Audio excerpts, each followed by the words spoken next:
Hello and welcome to another episode of Do Go On. Over there, Jess, please. You're annoying Dave as he's trying to do I thought maybe I could have a go. Well, maybe you could have said that before. Yeah, you probably should have shotgunned as I do every week silently to myself. Okay, I'm sorry. Dave, do you want to go again? I'll be quiet. No, Dave. Let's give it a just, Jess. let's hear it. Okay. Come on. I think it's time. 75 eps. Let's do it. Hello and welcome to Do Go On. My name is Dave Warnicky and I'm here. Oh, fuck. Oh no, she did it way better than you, Dave. Oh no. She read the script. This is the worst possible result. Is that I did it better than him? Yeah, How's because... that a bad result? Well, you've got so much. And Dave only has this. That's true. Oh no. Look at him. I've got nothing His to live tiny for. heart is broken. My name is Jess Perkins and I'm here, as I am every week, with my best friends, Matt Stewart and Dave Warnicky. Hello, boys. How are you today? I'm dying. Dave's just been demoted. I'm going pretty well. How's he demoted? I called you my best friends. Demoted to not the introductory guy. Sure. Demoted from soulmate to best True. friend. It's really hard to open up to people and tell them that they're your best friend. So that took balls, to be honest, from me. Oh, okay. And I just want you both to appreciate that. I mean, it doesn't have to be reciprocated. Yeah, I'm still searching for my balls. I took them. You took my balls. I took your balls. Happy for you to have them. Jess has got... how many balls did they give you? You got Dave's 2. Mm-hmm. Was that all? That's all I got, yeah. What other balls would I have? I don't know. Hockey balls? I got basketball. Basketball. Probably, to be honest. There's One. probably a couple around the house somewhere. Hey, look. Anyway, sorry. All these balls are very fun to talk about. Oh, this I'm having a real great ball talk chat with you balls. Here with my balls, talking about balls. I'm loving that, but what I would like to talk about is what we did yesterday. Or in the, whatever the amount of days back is from Wednesday to Saturday. What we did on Saturday. Saturday, yeah. Well, we had a really fun time at the bloody launch. Yes, we went to the Planet Broadcasting launch at the very cool Art Deco Rivoli Cinema on Saturday. And it was absolutely awesome. Such a good day. We had a great time. If you haven't heard us talk about it before, we have joined forces to form the Avengers of Podcast Networks called Planet Broadcasting, spearheaded by the guys and wife of the Weekly Planet. So that's Meso James and his wife Claire. And they organised a fantastic event where all the 8 or so podcasts that are being part of this network, it was launched. We had a bit of a panel discussion. Yep. A thing where we tried to sum up our show in 90 seconds. And I tried to do a report in 90 seconds. And I didn't finish the report. Yeah, because it normally takes us hours. Yeah, it's 2 hours condensed into 60 seconds plus Matt talking. And they Matt gonged us. We got gonged. Yeah, Mainly because Matt was speaking at one syllable per 10 seconds. As he does. Hang on. As he does. But that's what we love about him. And we got to meet some listeners, which was really cool. Oh, that was cool. Yeah. Including Matt Nash from Shepparton. Yep. Although Matt decided to not disclose his profession to me until That was him. after, and he tweeted a photo and said, little did Jess know she was getting a photo with an accountant. And you know what? No. Before that, I liked Matt. I was like, this guy's cool. Well, what does that say? Yeah, Jess, give him a go. What does that say? Huh? And you know what? We met Kieran in Stratford as well, and then he was there on Saturday as well. He travelled a long way to be there, which I appreciate. He's a really lovely guy. Who else did we meet? I should have written some names down. We Yep. met Soph, Yep. who's cool. You've met her already. Yeah, Sophie's great. And we met Nick And Sally. and Tom. Sally, very cool. Had a good Golden Girls chat with Sally. Oh, Sally. Which yes, I Golden remember Girl Sally. would you be? Oh, well, I mean, And we had the exact same. Back when we were younger, we would have been Dorothy. sure. But now we feel like we're more Sophias. Wow. Yeah, it was really weird. I would have thought I'd be one out with that. That's but no, great. She's all the way on board. Good for you. Good for you for meeting that. You know who else I met? Who? I met the guy, I think his name was Marcus, who put Y2K in the hat. And he's like, oh, thanks for doing my topic back Ah, awesome. a few months back. And he was so excited about that we read his name out on that episode that he wanted to play it in front of his family, right? So they were, why is that funny? No, that's You're sweet. a piece of fucking shit, I Jess. was laughing because that's sweet. Oh, no. Jeez I'll Louise. take it back. Look, I take it back. That's early for a piece of... Not even a piece of shit. A piece of fucking shit. Dude, sorry. Good heavens. Look, My parents listen to this. I got defensive about I thought you were laughing at Marcus. I would never laugh at Marcus. So he was sitting around the dinner table with his extended family. Sorry if you're hearing my voice go up and down. Dave's being super unprofessional at the moment and turning me up and down on the mic, so which is going to sound a bit confusing to you because you're going to be like, is there some sort of issue going on with my system? Because you were louder than the sun.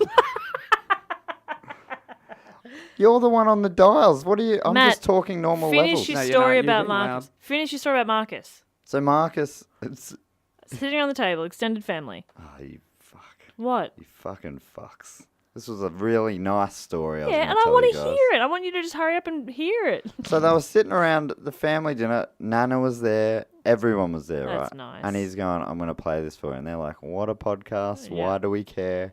He's like, just wait a second. I'm going to play this thing. And, you know, you can only skip it 15 seconds at a time. No. He's trying to get to the right thing, but he overshoots and he lands it on a piece of me saying, what a fucking You're kidding. One of the what few... are the odds of that in front of Nana? One of the very, very few The times three that times that's gone through to the keeper. Yeah, we normally bleep it and we don't even say it anymore. I or would we have cut just it out, bleeped or we then. don't say it. Yeah, Yeah, whatever Matt just bleeped wasn't bleeped, I assume. Yeah, I don't think it wasn't bleeped the first time around. But I will bleep it this time because we don't talk like that anymore. anymore. Because was of the this, old us. because of this story. It's just the things like this story, yeah. Oh, no, no. Marcus, we're sorry Was that he that like, happened. No. The guy that said these horrible words also said my name. He had to back it up. Oh no. Suddenly, Nan's got no time for Matt. Oh, sorry, Nan. Sorry, Nan. But it was a grand day out. Oh, what a great day. Pan's another guy I met. Did you meet Pan? Yep. Yes, Matt Pan had a Met good Pan. chat. Mm-hmm. Pan was cool. All right, great. I've definitely forgotten some people. Sorry about Phil was great. Phil in the great shirt that we said was a Warnicky shirt. that. Photographer Phil. Photographer Really yes. Phil. That He was was a good great. shirt. He was cool. The other thing that I'd like to bring up just quickly before we get onto my beastly topic today, we've got very soon, is it this weekend? This I weekend. should double check that. Yeah, this Sunday it happens. The very next episode. of this Oh yeah. show will be recorded live at the Melbourne International Comedy Festival that at the time of recording is this Sunday, our first ever live show at 3:45 p.m. We had a few people come up to us and say, oh, when are you guys doing a live show? I was like, maybe we don't talk about it enough on the show. Yeah. So just in case, we're doing 4 Sundays in April. April 2nd, April 9th, April 16th, and April 23rd, and part of the 2017 Melbourne Comedy Festival. It's gonna be so much fun. It's going to be so much fun. I'm so excited. We've sold some tickets, but we'd like to sell all the tickets. Oh yeah, it'd be good if we could sell all of the tickets. That would be great. Yeah. How many seats do we have? 6,000. 6,000 seats. So if you guys Times 4.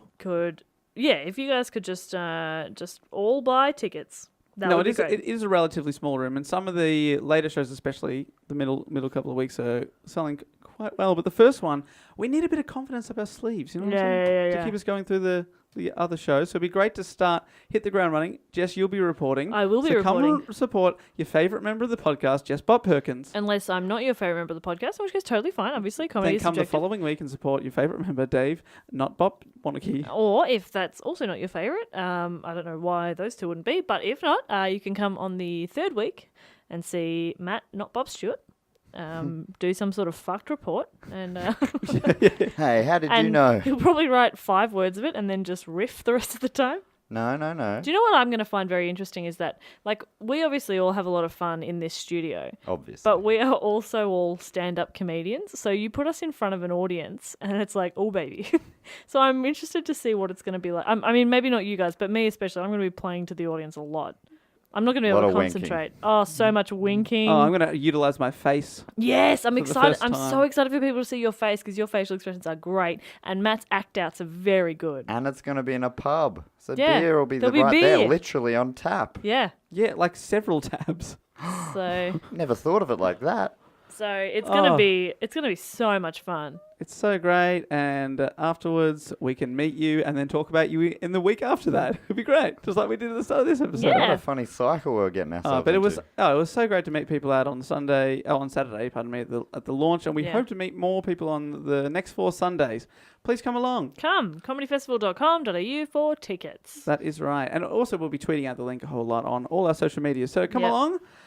But with that out the way, our final studio episode for a while, because we will be releasing the episodes, episodes that we Yeah. record live. So if you are overseas and listening, you think you're going to miss out, don't worry, you will hear the show, but possibly we'll be editing out the controversial stuff. But if you see it live, we can't edit it out of your brains. Yeah, it's going to be can't. fun.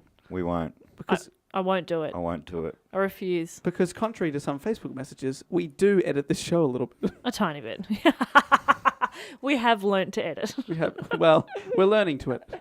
We are learning. Edit a But little bit. over to the Matt Stewart. I was going to say Matt the Man Stewart, but who cares? It's all good.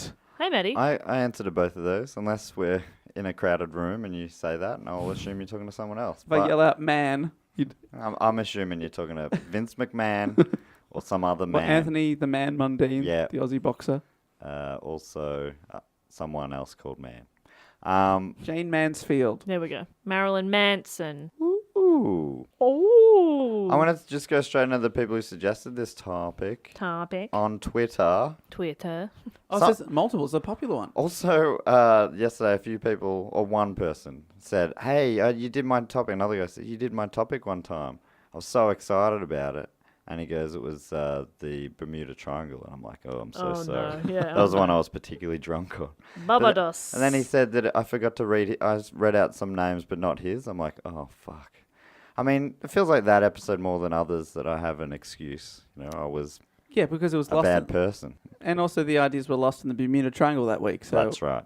what There was we go. We Dave found, always saves it. we found the wreckage, and there was only 3 out of 10 names there. So we apologise. And I was also drunk from being at a charity luncheon. Yeah, you're a for hero. charity. You're a hero. That's right. Oh, okay. You got drunk for I charity. think that's I fine. just remembered it's the only time you've worn a suit to the recording How- and you were drunk off your head. How good did he look, though? You looked so sharp. So good. You just couldn't speak.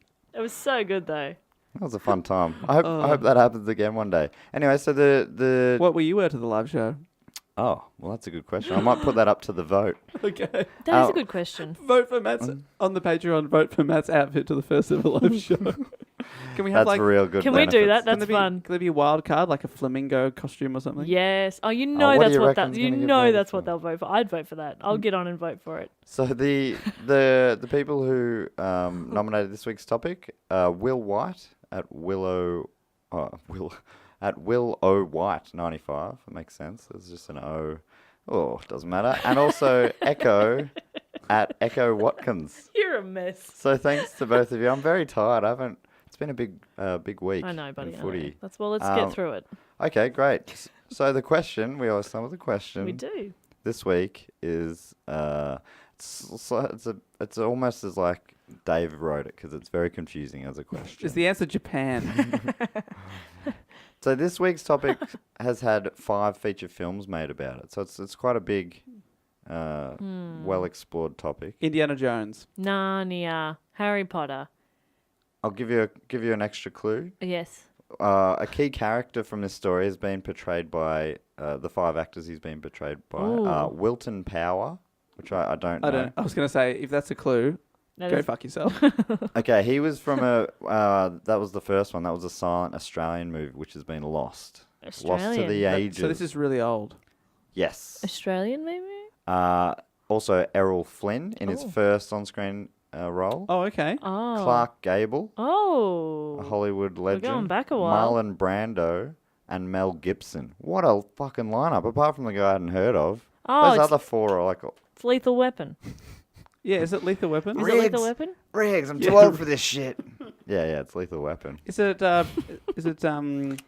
No, Dave, I got it. He said it's Lethal Weapon. Oh, sorry, pardon me. This I is was all gonna- about the lethal weapon ride at Hollywood on the Gold Coast. I was trying to put a joke answer in, but obviously you've already No, guessed go the on, right please. I mean, sorry that I got there first with the correct answer, but if you'd get on like a with your joke, joke. go on. one. Braveheart, William Wallace. Is it No, Braveheart? Is it Robin Hood? No, I'm Is going to it? give you one more try, Dave and Jess. Otherwise, we've got to move on, all right? Okay. Right, Jess goes first because I need more thinking. Is done. it Lethal Weapon? No, Interesting. still not. Interesting. No, it was, but now it isn't. I've changed my mind. I could tell you the character is Yeah. Fletcher Christian. Oh, no. So it's a real person. Doesn't help me at all. That doesn't help you, it might not. I'm afraid I do not know. Well, you Have you seen The Trip? the trip? The With Steve Coogan? Yeah, they do some of their impersonations are about it. I've not seen it. All right, great. Well, it Okay. is the Mutiny on the Bounty. Oh, William Bligh. William Bligh, yeah. Is that the character? That's or the the other person? guy. That's Sir Anthony Hopkins played Bligh across from Mel Gibson's Christian, Oh, what movie did they play? The Bounty. Oh, God, I didn't know that Mel Gibson did a movie about this. You know what I would like? I would like Matt to tell us this story. The HMS Bounty was built in 1784 at the Blades Oh, you Shipyard in Hull, Yorkshire. In 1787... No, last time you didn't even pause to let me get in there. Well, I forget. Dave likes it when you do that. I think it's a waste of time. Now he comes out with the truth. I just forget. I forget every time. Every time you say it, I'm pleasantly surprised. Do you know why it is? It's because Matt's concentrating so hard on saying the correct year. Yeah. He Yeah. has no time to think about your catchphrase. No, that's And you fine. also just hurried me up moments earlier, so I thought I I'd didn't really. mean to hurry you. No, I was just saying, like, you were asking if there were already questions. And I was like, I know nothing to ask questions about. I'd like to hear the story. That's a very good point, Jess. What year was this again? Sorry? Built in 1784, Oh, that's a good year. and There it is. I do feel good. 3 years later, Mm-hmm. it was bought by the Royal Navy for about £2,000 in 1787. That's also a good year. And also, a good amount of pounds. Yeah, happy You for know? that. Yeah. It was 91 feet long, which seems pretty long to me, but apparently it's not that long for a ship. How many feet, sorry? 91. It sounds like a lot, right? I have no idea what Well, that means. okay, no, think no, about- they have like 1,000 feet long ships. Yeah, think about okay, you go to Subway, you get a foot long sub. Right. Yeah, that's a lot of subs. Get 91 of those. That's a few, but it's not. It's Is not. it true that their subs aren't even a foot long? I believe that is They're true. only 10 What? inches. I believe that is That's true. weird. Is that an American foot? No. Are their feet They shorter? famously have small feet. Very dainty, though. Yeah. The boat was purchased by the Navy to transport breadfruit plants from Subway. Eat fresh. There it is. Subway bought it. Have you heard of breadfruit plants? I'd never heard of them. Breadfruit. Yeah. Breadfruit. Yeah. Wait, are you Wheat? saying that because it's obvious that I No. should know it, or that Breadfruit. breadfruit? It sounds like weird a to me. made-up sort of thing. Are you that- sure there that wasn't a won't comma? Go off. Bread, fruit, Mm. and plants. Oh, sorry. Yep. Whoopsies. Breadfruit. So they. Are the seeds loaves of bread? Yeah. Yep. Oh, well, that makes complete sense. You put the plant in the oven, Oh, the whole thing. heat it 90 degrees Uh huh. Celsius That's not. or Fahrenheit. Okay. Is it not? Wait, that's worse. Look, whatever. So they bought the boat or the ship. I'm going to call it a boat or a ship. It's a ship. It's not a boat, but you know what I mean. If Anyway. it's like 91 feet, it's probably a boat, not a ship. You know what I mean? Okay, great. Mm. That's fine then. Okay, so Mm. they bought the boat to transport these plants from Tahiti to the colonies in the West Indies. Did you discover what a breadfruit plant is? I saw them. I don't think it's ever really taken off like they thought it was going to. Their idea was to get it because it was a cheap source of food for slaves. So Oh. it's everything back there is I so wish. sad. I hadn't asked. Yeah. The Bounty had I thought you its... said I wish I had an ass. And I was like, we all wish you had an ass. I mate. wish I hadn't asked. But then I realised after that you'd said I wish I hadn't asked. But you still stopped to let everyone know Yeah. that little... They needed to know. Well, that's a funny little journey we went on.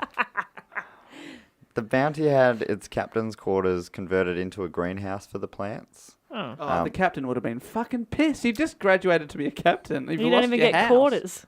He was, I mean, that's blind. I don't think he's even a captain because the boat's not big enough. He's only a lieutenant or a lieutenant. So they don't even bother having a captain on board. No, it's just not required. I think he would have been given the title that was required for the size of the boat, I think. Right, so it's like, your car's so small, you don't need a license for that, mate. Well, you don't need a captain's license. No, You could be a lieutenant. You don't need a truck driver's license for this Yeah. small car. So semi-rigid is all you It must have need. been so pissed off. There's like a line of them. They're giving all their orders. Thank you, Captain. Captain. Lieutenant. Oh, come on. Aw. You only got a 91-footer, Bly. You're a pussy, Bly. You ain't got shit, Bly. I'm not even giving you a captain's quarters. You got a lieutenant's quarters. You know what that means? Greenhouse. You're in the greenhouse. He still did have. He had his own quarters with like ensuite and like a pantry. I think I read. Maybe a Look, he had a nice spot, but it meant Did they replace his bathroom with a shed? Yes, he had a shed. I'm afraid your Whippersnipper bathroom... and lawnmower and everything was in there. It was fully stocked. It's fully stocked with 3 bags of fertilizer, a couple of concrete bags that have gone bad, so they've actually set as blocks. But because this was taken up, he was, moved on a different area. It just meant that everyone's space was reduced, basically. He didn't cop it so bad, but everyone else, was a little bit more on top of each other. All the officers and the rest of the crew. On top of each other. In a way. It sounds like a bloody party ship. Yeah. Sounds like there've been smoke in the greenhouse. At times, this is a bit of a party ship, but that's later on. Oh. So, Lieutenant... They hit international waters. Anything goes. You say lieutenant, or it's lieutenant, right, in England and Australia, and lieutenant in America, is that right? I don't know what Australia is. I think England is lieutenant. And Okay, we steal most of their things. Yeah, I'm gonna just say lieutenant, but I just need you guys to know That you know. that I know that I'm not sure. Okay. Okay, great. Yeah, right. Lieutenant William Bligh was chosen to lead the expedition. Man, you just talked about before. Sir Anthony Hopkins portrayed him in The Bounty. Great. Bligh was born in Plymouth in 1754. A good year. His previous experience included being Captain Cook's chief navigator on his final voyage when Bligh was only 21. You guys know I Captain thought I Cook? recognised the name William Bligh, and I didn't know where from. That would make sense. Yeah, well, this probably is his most famous story, but yeah, he had some cred from previous as well. So he would have watched Captain Cook. He was right up there murdered. with Captain Cook. Yeah, he was in and about him. Was he there when Captain Cook was murdered? That was his that's last the- expedition. Yeah, final trip. Yeah, Oh funnily no, enough. he For that actually reason. no. I think he might have gone on one more after the murder, but His second final trip. it was When called he died. Weekend at Cookies. For some reason, they got to pretend that the captain's still alive. Oh, starboard bound. I want you all to give your money to Lieutenant Bligh. Well, we better do what I the mean- captain the- says. When you're the Captain's captain. orders. I don't want to take your money, boys, but I mean, captain's orders. I Jeez don't want to bloody walk the plank. Yeah. You know what he's like. Yeah, you know how it can be. He's the bad cop, I'm the good guy. Pay the good guy. After the American War of Independence in 1783, the British Navy was reduced. There's too many years to do it every time. Yeah, I'm not going to do it every time. So I love that your name checking historical events is amazing. Left, right, and centre here. So, yeah, that's right. So the British Navy was reduced in size at that point. There was a lot less to do for naval type guys like Bligh. And a couple of years later, so he had all this downtime, and he was on half pay just on the land. He's not a land lover, He's a boatsman. Loves the high seas. So he wasn't loving it. He loves to kiss the fish. Yeah, big kiss. But fish, throw him fish, back. He's fish. also a... He loves to kiss the fish. That's where Rex Hunt got it from. He loves it. Loves it. What do you love to do, Will? I love to kiss the fish. I love them. A couple of years later, after a period of downtime, Bligh was appointed as the captain of the Britannia. Oh, he did get to be a captain. Sorry. Yeah, but that was a privately owned boat. Oh, so he just bought his own title. Well, he didn't buy it. I mean, he was given that role, On but the yeah, Britannia. it's a different thing, the Britannia, and it was. Great. But yeah, it wasn't a military role because it was just a merchant ship, basically. Right, so it's like getting a golf cart and saying, I'm the captain of this. I'm the captain. I'm the captain of this golf But cart. it was a big old boat. I'm the captain of my car. Yeah. It was a Shotgun captain right now. Yes. When my girlfriend moved in to my place, she said, when you're out, I'll be second in charge. which means Who's that- she putting in charge? You got a pet or something? No, it's just us. She's now She second just in doesn't want to be. charge. She doesn't want the responsibility. So when you're at home, she's third in I charge, assume. or is when you're at home, she's first in? She's. Oh, That's a Did you have a good complicated laugh system. about that at the we time? did have a lot. Actually, no, we weren't talking about if I ever bought a house. She doesn't want the economical risk of like going in on the loan, but she would want to be second in charge when I wasn't there. And I was like, no, what? Who do we tell the banks is second in charge when I'm there? The Please- dishwasher. Please don't put her on the lease, on the loan. But just note down somewhere if you can, that if I'm out, she's second in charge. I wanted to draw up a contract saying that she was the second in charge. That's Like adorable. the junior vice president of our house. I'm just wondering who you'd have in charge. Don't Maybe know. the fridge. Yeah, Yeah, The most Who's your most trustworthy. trustworthy yeah, the fridge member?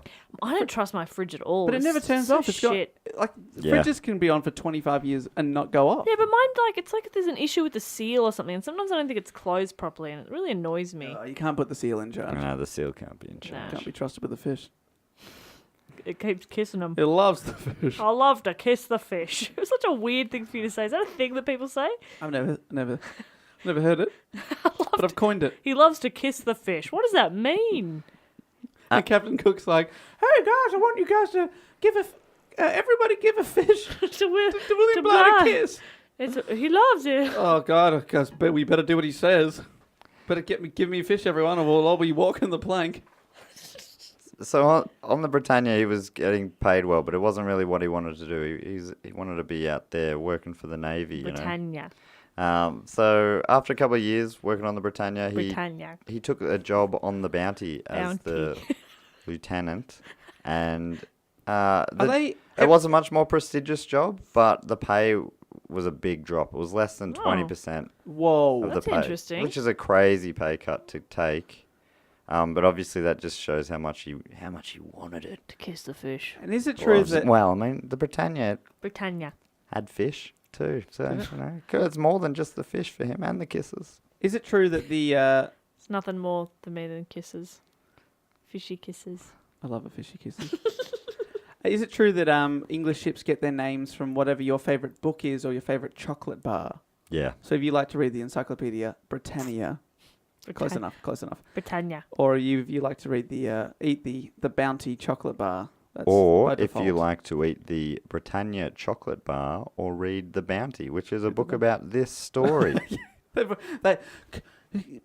Lieutenant, it says how it ends. I don't want to know. Don't want to know.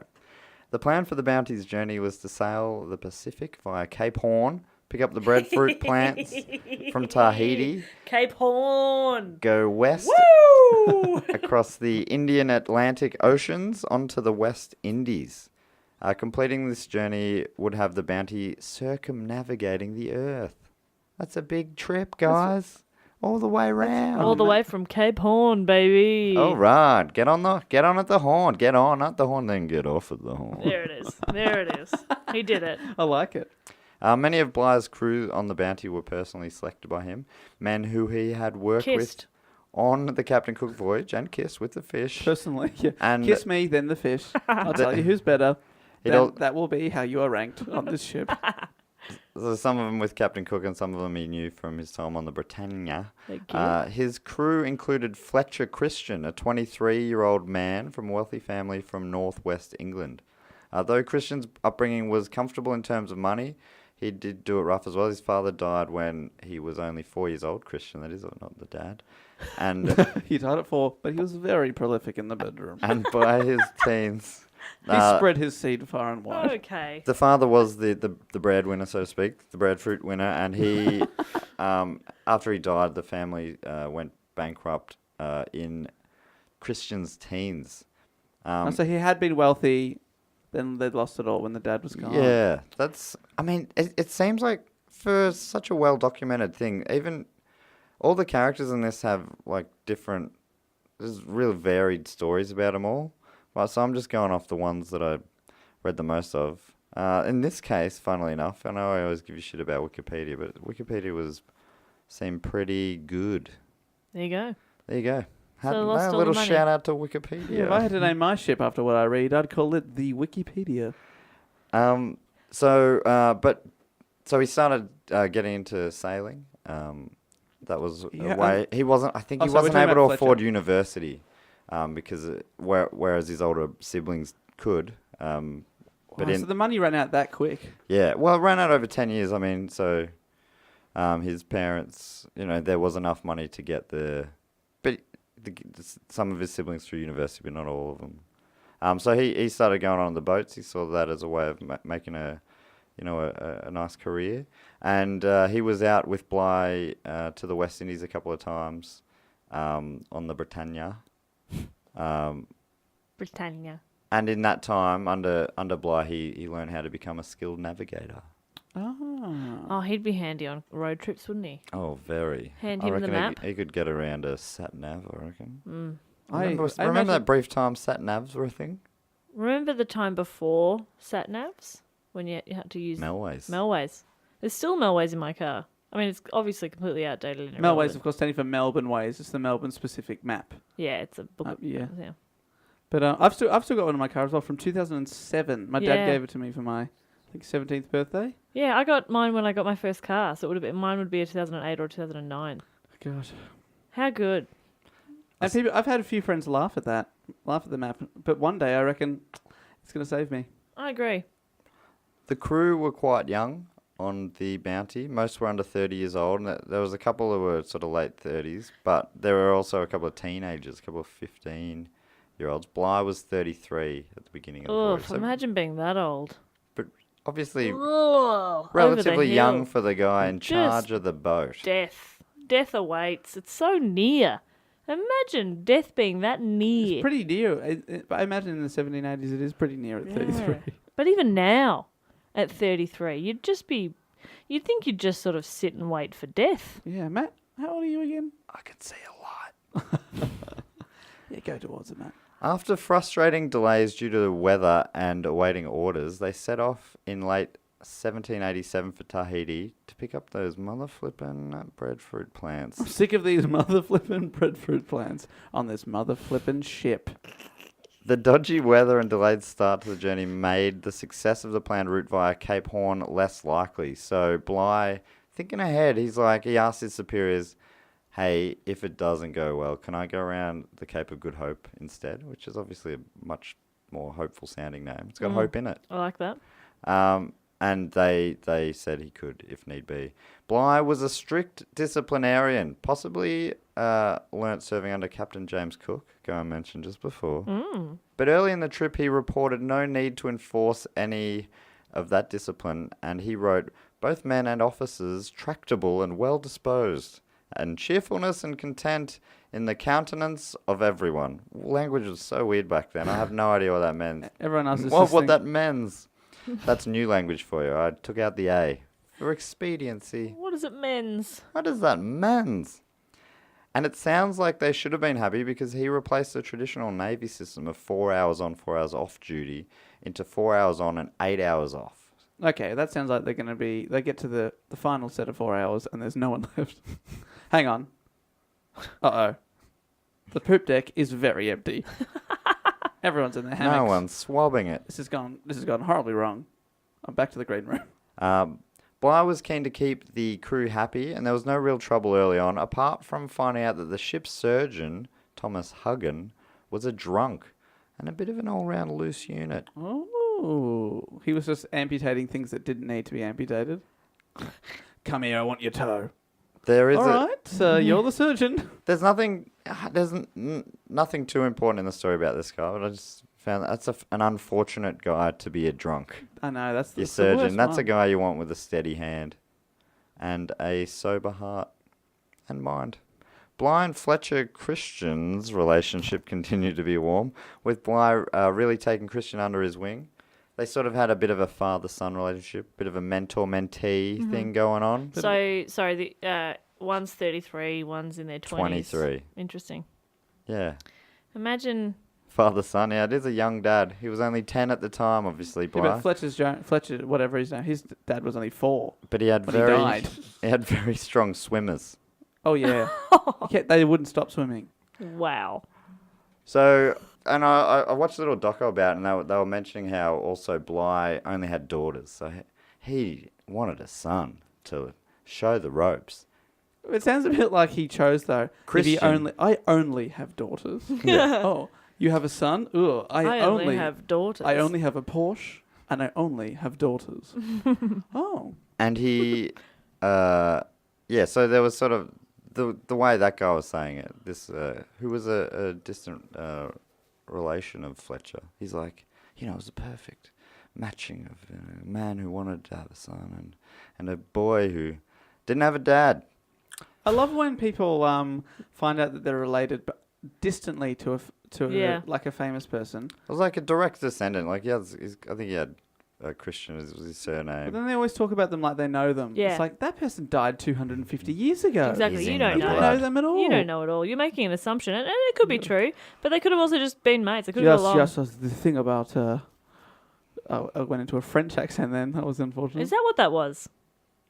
Yeah, so the thing about William Bligh is he is my 12th uncle, third division champion of the snooker, and of course I also played snooker in primary school. So you could see the direct lineage. I've gone into a bit of Russian now because He's my 12th uncle. my Third division. my family travel a lot, and many times I've thought I should give it up, but no, I will soldier on for my uncle, my Crash. 12th uncle. Crash the car, Dave.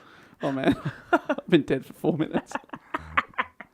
So their relationship was quite warm. Oh. And on March the 2nd, 1788, Bligh promoted Christian to the rank of He acting. proposed on the 12th of 1788. He proposed marriage. I mean, you only had to wait till the end of the word to find out that wasn't the case. Oh, shots fired. Just trying to have a bit of fun, mate. Yeah, Matt's just trying to destroy people left, right, and Yeah, centre. go on. here. What happened then on the 2nd of March? He promoted. Don't care. Well, for those at home, he promoted Christian to the rank of acting lieutenant, which meant that ranking-wise he became the second in command, Second in charge when he was away. From the which ship. knocked John Fryer one place down the chain of command. And John's gonna. That's. I don't know the story here, but the mutiny's gonna be that. That's bullshit. You can't. That's like favoritism for your fake son. it would have been annoying, but apparently Fryer didn't show any outward signs at the time that he was annoyed by it. Though Got to talk about your feelings, man. it did lead to worsening relationships between Fryer and Bligh. Around a week after the promotion, unrelated, but around a week after that, the first bit of trouble within the crew flared up, I'm not sure it's unrelated. resulting in Bligh ordering the flogging of Matthew Quintal. He was an able seaman in his early 20s. He was punished for insolence and mutinous behaviour, receiving 12 lashes. Pretty classic Matthew behaviour, don't you think? Oh, totally. 12 lashes. Is that a bad punishment? What's that? think Getting hit 12 times. Is that a lot? Yeah, Is that Yeah, I think It's that like seems it's a lot. being hit, but having the shit hit out of you. Yeah, you're basically, your If you're going to skin's get come hit, off do you something. want it to be 12 times? No, I just wondered if 12 was like low and it could be 50, you know? Let me ask you, Jess, would you prefer 12? Would you prefer 50 because it's quite a round number? In that that's true. situation. But at 12's a dozen. Wow. Do you see Yeah. that as a Yeah, round that's number good. in 12 itself? doesn't bother me as much. 12 inches is a foot. Not Yeah. at Subway, though. Mm. Interesting question there, Dave. I think in that circumstance, I would be able to bend the rules and accept 12 because 50 would probably kill me. Right, well, that just Oh, sounds... you've chosen life over round numbers. Yeah, I've got... You got to have the courage of your convictions, is what I think. I would Yeah. take 50. And Yeah. I'd ask And them to you- double it. You don't even have a thing about Yeah, it's not round even numbers. your issue. No, but I do it just to prove Jess wrong. Because that's Wow. how stubborn I am. Okay. That's real That's stubborn. well, Anyway, we're rest learning. in peace. Get out the lash!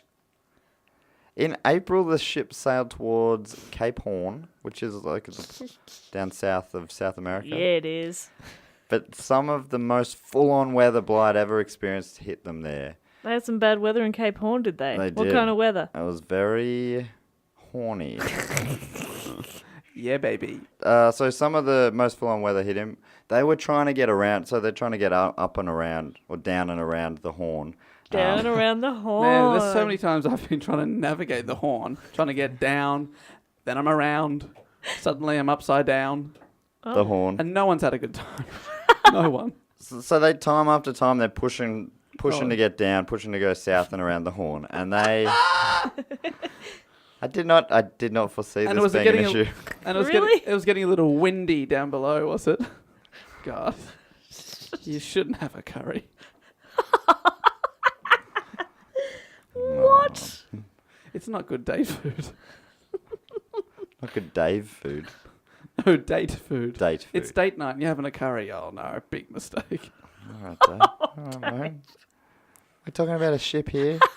We're talking about a boat here. It's only 91 feet long. And that is pretty small around there. I know what I'm saying. Don't know what you say. 91 feet. My God, I've seen bigger. Boats. Yeah. Okay.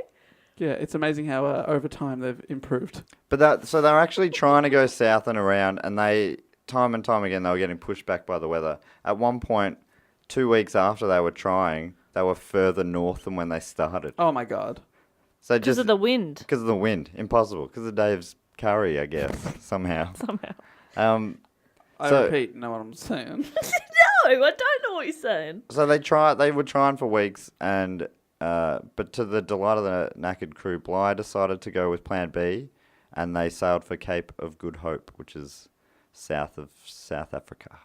That's like, it's a long Basically way in going the wrong away. direction. Yeah, going. So it added a lot of miles to the journey. So that's why they wanted to go round the Horn. I just can't even imagine that. It's like tens of thousands of miles Yeah, to the journey. it's just going, all right, we'll go the other way around. Although, I mean, they were still coming round. It wasn't just on the other side of the Horn, of the Cape Horn. You know But they're what I trying mean? to go up. You know, obviously South America's closer to the Caribbean, where they're trying to get Yes. to than Africa, because they've got to go past Asia or Australia. Yes, which is what they do. That's how we get involved. Very briefly when they stop. Anyway, Oh. Sizzle. no, it's not sizzle. I'll breeze past that later. Sizzle. Sizzle it, Matt. I guess, this other route was less challenging, I suppose. By May 1788, they had arrived at the south end of Africa at False Bay, Or did they? where they set up camp for a month or so to repair things that needed to be repaired Sounds and like a lie.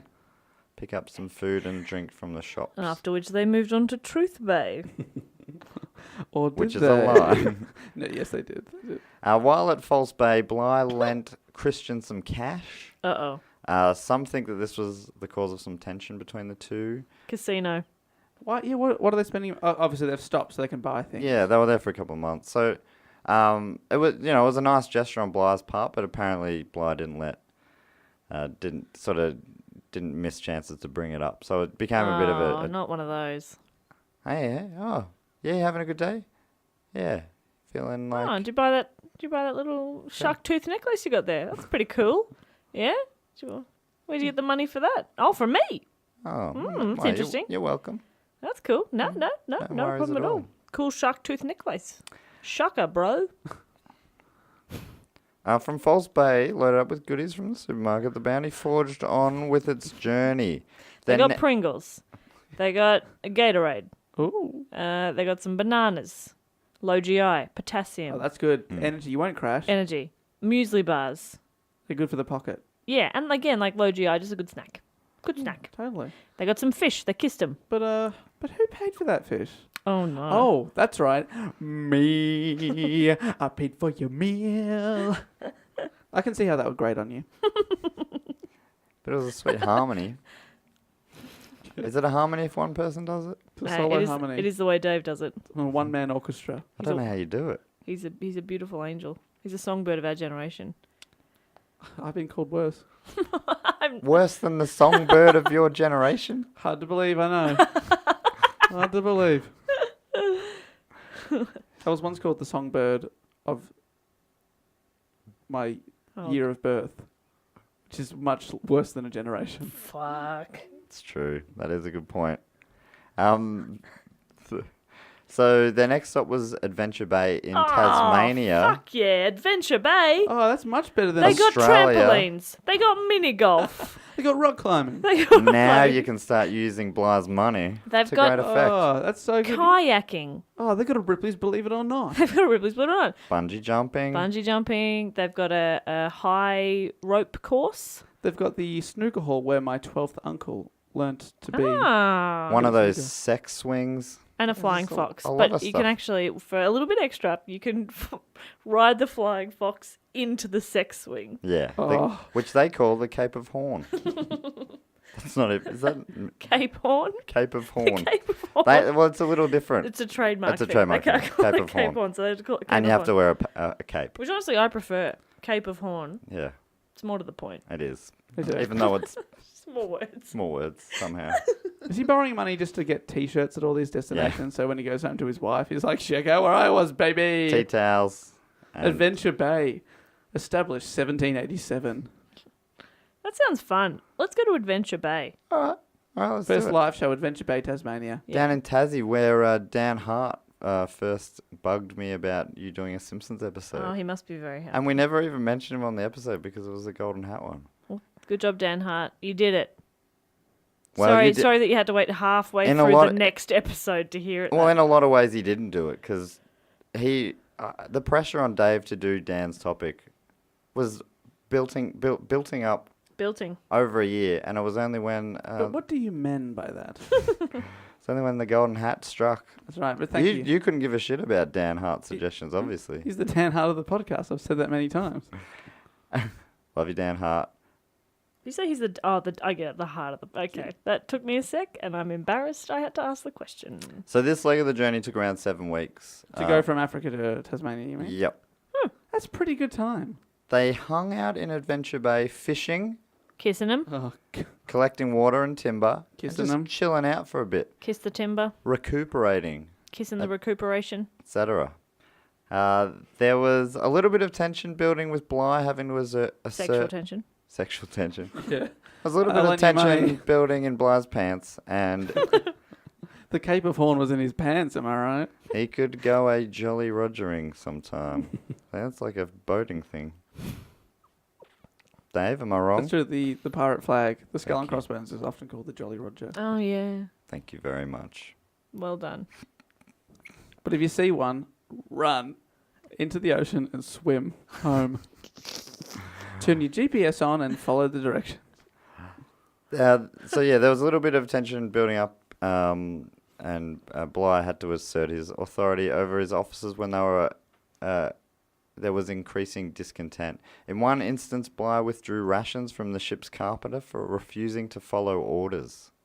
What kind of orders must he have He refused? would. So the way I read it was that he's like, "You're cutting the wood wrong," and the carpenter's like, "Just let me fucking cut the wood how I want to." And he's like, "You're doing it wrong." And he's like, "No, I'm not." And he's like, "Do it my way." And he's like, "No." And he goes, "Go to back to the ship." And the guy goes, "I'm not going back to the ship. I'm just cutting. I'm a carpenter." And he goes, "That's it. I'm cutting your food." And he goes, "All right, I'll cut the wood however you fucking want, you fuck." Is that verbatim? Verbatim. That's interesting. Can I remind you that the insolent one on Shackleton's expedition, McNish, was also the carpenter on board. Oh, there's an issue Really? with carpenters. Can't fucking trust him. Oh, that's You know- so funny. And I imagine that this carpenter is also going to miss out on the polar medal. Yeah, I agree. I think you're Mainly right. because they didn't go to Antarctica. Yeah, that's probably why, but also because But also of because of this wood cutting nonsense. the nonsense. That's funny. They're the Can't just- carpenters. Yeah, Jesus. He was a bit of an upstart. And he was just the start of it. Hmm. Then we had this guy, name withheld, and also the Shackleton man. There were more examples of tension as the Bounty sailed the final leg of the outbound journey to Tahiti, but probably no more than you would expect on such a voyage, you know? I don't think at this stage, I reckon lots of voyages have these little bits and pieces of action. Yeah, okay, right. Put a group of people together in a kind of stressful situation. There's going to be tension. On a 91 footer, it's not very big. It's not very big. They did It's approximately 91 foot long subs. Jeez, you talk over me a lot, Jess. I don't know if you ever noticed that. They did lose an able seaman named James Valentine due to incompetence on the part of the drunken surgeon Huggin. Oh no, what happened to him? Valentine. Cut his heart out. Yeah. Just whoops. Oh, You've is got that- You've got a headache? I know what will help. Oh dear. It's not far off. Oh. But at the same time, I think back then this was some sort of normal practice. But Valentine was suffering Bloodletting. from asthma, and as treatment, Huggin used bloodletting. Oh, no. But he cooked it, and Valentine ended up dying from a blood infection. Shit. But in fairness, bloodletting is bullshit anyway. Yeah. He covered it up. He didn't want them to know that he fucked it. So he told them that he died of scurvy. And then everyone had to get treated for scurvy, even though it wasn't a thing. Oh, no. Oh no. Hey, Matt, I'm really sorry that I jumped in there when I said bloodletting. I was just excited because I thought I knew the answer. And it turns And out you I did. did. Turns out I did. It was But great. at the same time, it didn't warrant jumping over you like that. And I'm really sorry. Hey, look, I don't mind. I don't mind a bit of jumping. I think when you do the report, that's just how it goes. I was just doing it because you often pick on me for that, but you Yeah. probably do it to me more than I do it to you, and I just wanted you to be aware of that. Yeah, and And with a direct example there. absolutely. So just so we were all on the same page. That's great. And I want to apologise, and I will Hey, definitely look, I want to apologise. be a lot more mindful of that. Please don't be. You know what would be the sort of get rid of this tension here is if you both let out some blood. Good call. I'm Together. I've got a real blood Yeah. tension building I've up in my veins. I've got too much blood in me. Imagine, what's wrong with you? Too much blood. Oh, yeah. Put it in this bucket. You'll feel better. Oh, yeah. Don't touch a dirty thing with your wound. Yeah. Oh, no. Rub your wound in that bucket of rusty nails. Okay, you're Alrighty, the doctor. all right. Doctor's I mean, orders. you've had 15 vodkas this morning, but all right. All right. The Bounty arrived at Matavai Bay, Tahiti, on October 26, 1788. On arrival, Bligh sought the cooperation of the local leaders. Chief Tyner remembered Bligh from a previous Captain Cook voyage, so the meeting was warm between the two men, and Bligh was able to organise a trade for the breadfruit plants. It was all very nice and Oh, easy. great. He gave some stuff, got the bread plants in return. They gave him heart's blood. They were happily And to his receive it. body. Take him. Oh, yeah, he dead. Did I say that? Yeah, I would have. Yeah. Yeah, he died. The Bounty dropped its anchor and the crew got ready for a lengthy stay in order to ready the plants for the trip to the West Indies. During the stay, the crew had a real fun time. The work was pretty easy and many of the men met local women and a lot of boning happened. Some settled down into relationships and others just boned around. Wow. Boned around, did they? Yeah. Do you think in those households, are the Navy boys the first in charge, or do you think their partners are second in charge? No, I think that the Navy people are second in charge because they are guests of Aw, the yeah. Tahitian people. But only when their partners are out. Yeah, that's right. When they leave, they become first in charge. Interesting. Fletcher Christian fell for a Tahitian woman named Mautua. And this is... I'm going to play out what happened next. Oh, in you're my going to mind. act it out?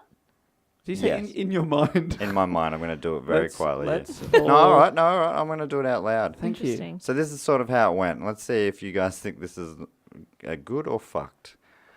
I'm falling for you, Mautua, but we've got to do something about this name. It's a bloody mouthful. I'm going to shorten it to Isabella. So he changed her name to Isabella. Like, Couldn't you you know just- how fucked... back then, the colonialists are just like, all right, I'm going to come here and change this city name. No, it's not that anymore. It's this. But doing it to a human right in front of them. And it's nothing even like a pet name. It's not like Michelle or something. not It even- sounds it's- even similar to it. Surely, if you're going to... Anyway, if it was...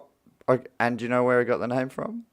It's the name of an old girlfriend. Oh, that's brutal. Ooh. If I may, sorry, just to jump in as a woman, I don't really understand where you're coming from here, because my name is Jess now, Right. but once I find a man, Yeah. I guess I'll be whatever he names me. Right, But okay. on the flip side, I will be first in charge at home. Oh. Oh, that's the trade-off That's you've the made. trade-off. So That's I'd be oh, whatever okay. name he chooses, and Jess is a mouthful.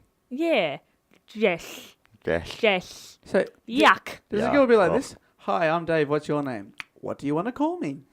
Whatever you want it to be, baby. That's What- how I would say it personally, but that's because I am just charming. So it sounds like he's just a bit of a role player. He just wants to bring back his old girlfriend. Yeah. Yeah. Which for Mautua is a bit fucked up. Yeah. Bligh kept his dick in I'm his kidding, pants, by the way. but was... Did you say, sorry, I need to hear Jess's thing, then I need to hear Matt's thing too? I said I'm kidding, by the way. I Oh, just sorry, wanted to be I very think you clear. said I'm keen, by the way. Keen for... Changing your name to whatever people No, want. I'm definitely not. My name's Good. Jess. And Matt, what did Bligh do? Bligh kept his dick in his pants, but was okay with his crew's activities, saying, "The allurements of dissipation are beyond anything that can be conceived." Yeah. I think he's saying... Call on whatever you want. He's just saying, look, I mean, there are women here, and there aren't any on the boat. Oh, Go get him. The allurements of dissipation are beyond Dissipation. anything that can be conceived. I think he's saying You it's just wouldn't hard. believe it. It's just hard to control yourself. Okay. What a But he wild managed place. to control himself. Yeah, he was. I think he was married back home, Oh, good boy. as some of the others were as well. I think. Oh, bad boys. While he was cool with the boning, he still expected them to satisfactorily complete their duties. On this score, he was increasingly disappointed, feeling that his men were becoming slacker. Mm-hmm. It was starting to really piss him off. Hey, bone, but not on my time. Yeah. Yeah. Yeah, yeah. Don't you dare be banging Bone on in my your time. own time. Bone on your own. But when you're on the ship, keep it That's a in your pants. no-bone zone. That's a no-bone Yeah. zone. The greenhouse is a known bone zone. Yeah. You just said known bone zone. That's the opposite. So if you want to come on in, the greenhouse is a known bone zone. Yeah, but we don't want it to be anymore. Yeah. Stop it. You Only come alone to the no-bone zone. Something come. but come alone to the known bone zone would be even cooler. Oh, God, So many I'm rhymes. so confused. Many of his officers copped disciplinary action, and Fletcher Christian was no different. Uh-ohs. His boy. Floggings were happening more regularly, not in the bone zone. It's a different kind of flogging. Oh, sorry. Is that a universal thing? Flogging? No, is that even I don't anything? think, no, I don't think that is It is. Isn't Is it? Flogging. I don't know. You flog the something, don't you? Yeah, flog your vlog. Oh, that doesn't sound That's right so at good. all. Ugh. Tension was building in the room. let out the blood. I gotta let my blood out. Oh, that seems worse. That's no good. So floggings were happening more regularly after barely happening at all on the journey out there. You know, there was only a couple of instances. 6 weeks into the Tahitian stay, Huggin died What? of booze-related ailments. Oh, Is this no. the- surgeon? It was the boozy boy. Oh, that's no good. After copping a flogging, crewman William Muspratt, along with John Millward and Charles Churchill, deserted, taking a boat as well as guns and ammo. They got away but were found 3 weeks later, and as punishment for their desertion, were flogged. Oh, So he but- fled a flogging and he got So they're flogged. flogged in return, on return. God, it doesn't sound like that big of a punishment, is it? He's dishing them out all over the All shop. right, mate. We'll give you a flog. See what you think. No, but like you're running to escape a flogging. When you get caught, it should be Oh, it should be a at worse least punishment. a double flogging. So if you think if they were out running, if they were running away from a death penalty, for example, what do you think the appropriate penalty should then Well, be? I'll kill you and then I'll flog you Interesting. I reckon it's tricky though because he also wants them to help. Help, yeah. Yeah. So and a flogging is probably already not great for their ability to plant plants. Yeah. Work continued with over 1,000 breadfruit plants potted and readied for the journey. Still not sure what breadfruit is. I think it's let's call it some sort of a wheat thing. It's just like you grow seeds and you can eat them. I'm looking it up. With many of the crew finding life on the island being idyllic, apart from obviously the flogging, it was hard. It was a hard pill to swallow that they were having to reboard the ship and leave it all behind. And I mean, I can see that, but I mean, they signed up. I know. At the end For of a this holiday, job. it is hard, but you've got the ticket back. You've got to use it. And in early April 1789, the Bounty set sail again. So everyone got on board. Everyone got on board. Oh. If I can jump in, Yes. breadfruit. Like this is what it looks like. It looks like lemons. It's like a fruit. Lemons that have like crab herpes, Ooh. and it's a I can see why they're It's so valuable. species of flowering tree in the mulberry and jackfruit family.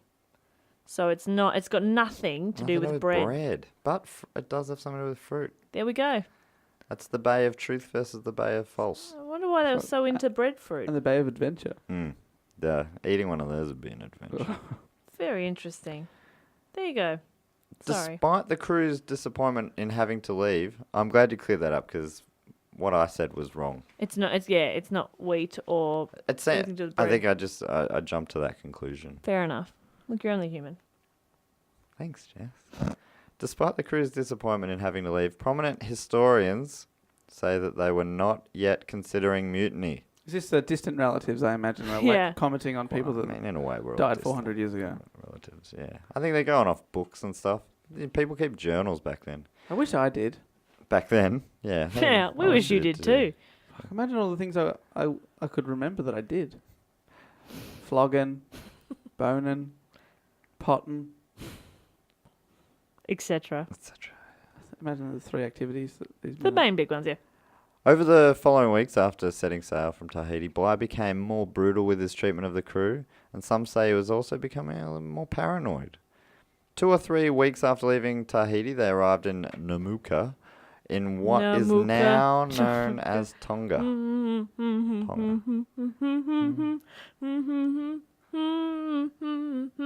Taking a different turn, humming instead of singing. Oh, it's good. It's a nice 75 touch. episodes, everybody.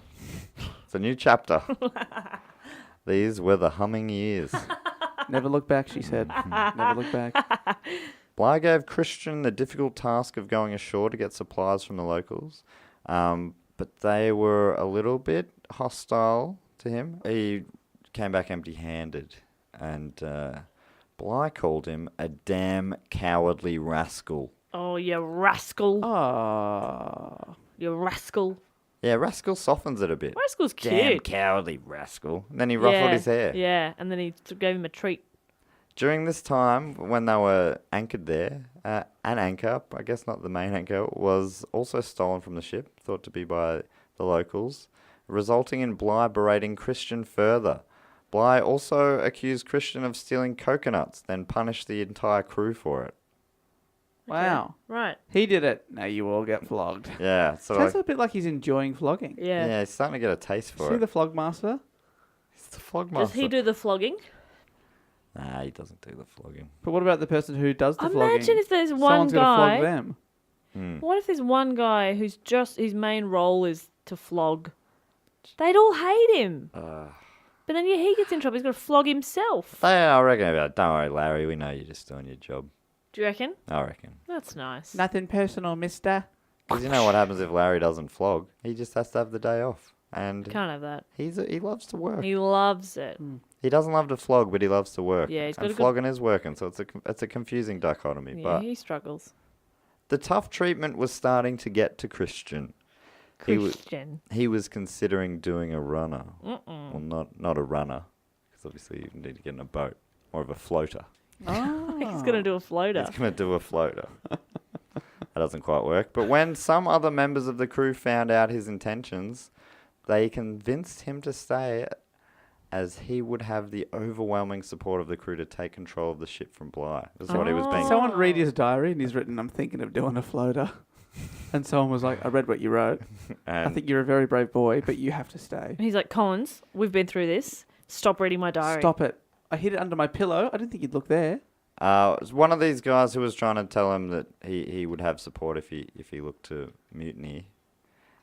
Was a man named George Stewart, my bloody great-great-great-grandfather. That's why I know 12th exactly great-grandfather. what he was thinking You about. would know what he felt at the time. I knew what he felt. Yeah, I knew what he felt. He What felt did he he feel? felt real good. Did he He now? felt empowered. He felt emboldened. Oh. And he felt like, if only he could get Christian on side, they could do anything. Oh. He said, apparently told Christian that the rest of the crew were ripe for anything. Ripe like the breadfruit. Yeah. Christian spoke to men including Matthew Quintal, one of the first men to cop a flogging, Edward Young and Isaac Martin, and they gave him the confidence that he had the support of the men. After thinking hard on it, he had a long night, sleepless night thinking about it. Early the next morning on April the 28th, 1789, he decided it was go time. Oh my God. So this is now Today's the the mutiny. day. Yeah. It happens quite quickly. It's surprising. It sounds like it's quite easy. Christian quickly gained control of the top deck with the help of his fellow mutineers. Then he went down to Bligh's cabin. He took out a few people on the way. Not taking them out. Wasn't killing anyone. Just like, hey, shh. If you're against me, then just shush up, please. And I'm like, oh, no, fuck. no talking. Is this a mutiny? Oh, no. Shh, shh, shh, shh. Hitting the silent panic button underneath the desk. Yeah. But it read like it was quite an easy thing. He went into Bligh's room. Bligh got pretty upset. They're like, don't talk, otherwise there's trouble. And he's going, help, or whatever. Come, I'm getting mutiny. Come and get me, help me out, sort of thing. And they tied him up, and then they marched him out of there. I'm getting mutinied. It's sort of like it would feel like, I guess he didn't see it coming, right? Because he thought he was a disciplinary father figure. Yeah. disciplinarian father figure, and it's just like, this is what you do to the boys. You wouldn't expect your boy to then come and say, now I'm the dad. Yeah. The boys love a flogging. Don't you? Oh, I never knew. You should have just communicated with me openly. It's too late, Dad. That's as he goes off the plank. Splash. There was a lot of threatening splash. Yeah. Splash. There was a lot of commotion with the mutineers and the loyalists all making a lot of noise. The loyalists are obviously the non-mutineers, the ones who were sticking with.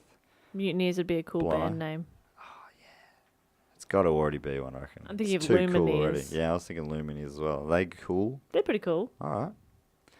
The loyalists, less cool. Not bad though. There's something uncool about being loyal. Yeah. No. Ugh. Mutineers though, cool. Oh, bad boys. So they're all making a lot of noise. Christian told one of the senior loyalists named Fryer. Friar Tuck. Friar Tuck, yes. That's right. So you keep saying you don't know this story, but he said to Fryer that he'd been in hell for weeks past. Captain Bligh has brought this on himself. Apparently that's what he said. Christian thought he'd be able to set the loyalists adrift on the ship's smaller boat, but he was caught a bit off guard by how many men actually wanted to leave with Bligh. He thought he had the majority, but in the end he didn't actually have the majority. So why aren't they just going, actually, we're the majority? Well, they just caught the jump on him. They had guns. They went and got the guns, and they they're armed. Yeah, and he was, basically taking people out while they were sleeping. So, not taking them out, but shushing them. Shushing them while they were sleeping. I was asleep. I was making no noise. Now I'm awake. I can make a lot more noise awake. That was a bad. Oh. Sorry. He shushed like he meant it that time. Yeah. Ooh, like he meant it. Better do what he says. I better shush. Yeah. Ooh. More than half the men on board wanted to leave. Over 20 men. So he ended up having to use the ship's largest boat, and even that became overcrowded. So not the main boat, but the ship's. Yeah, the ship's. So fine, we'll set you adrift on the Bounty. See if you like that.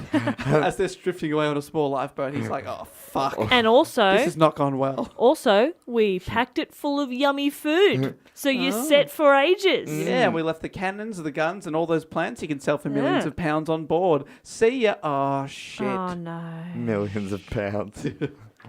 What have we done?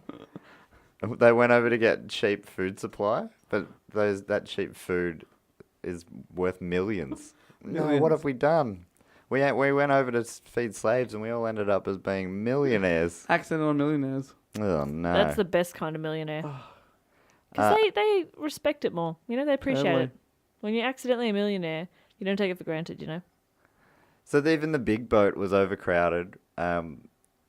Christian let everyone leave who wanted to leave.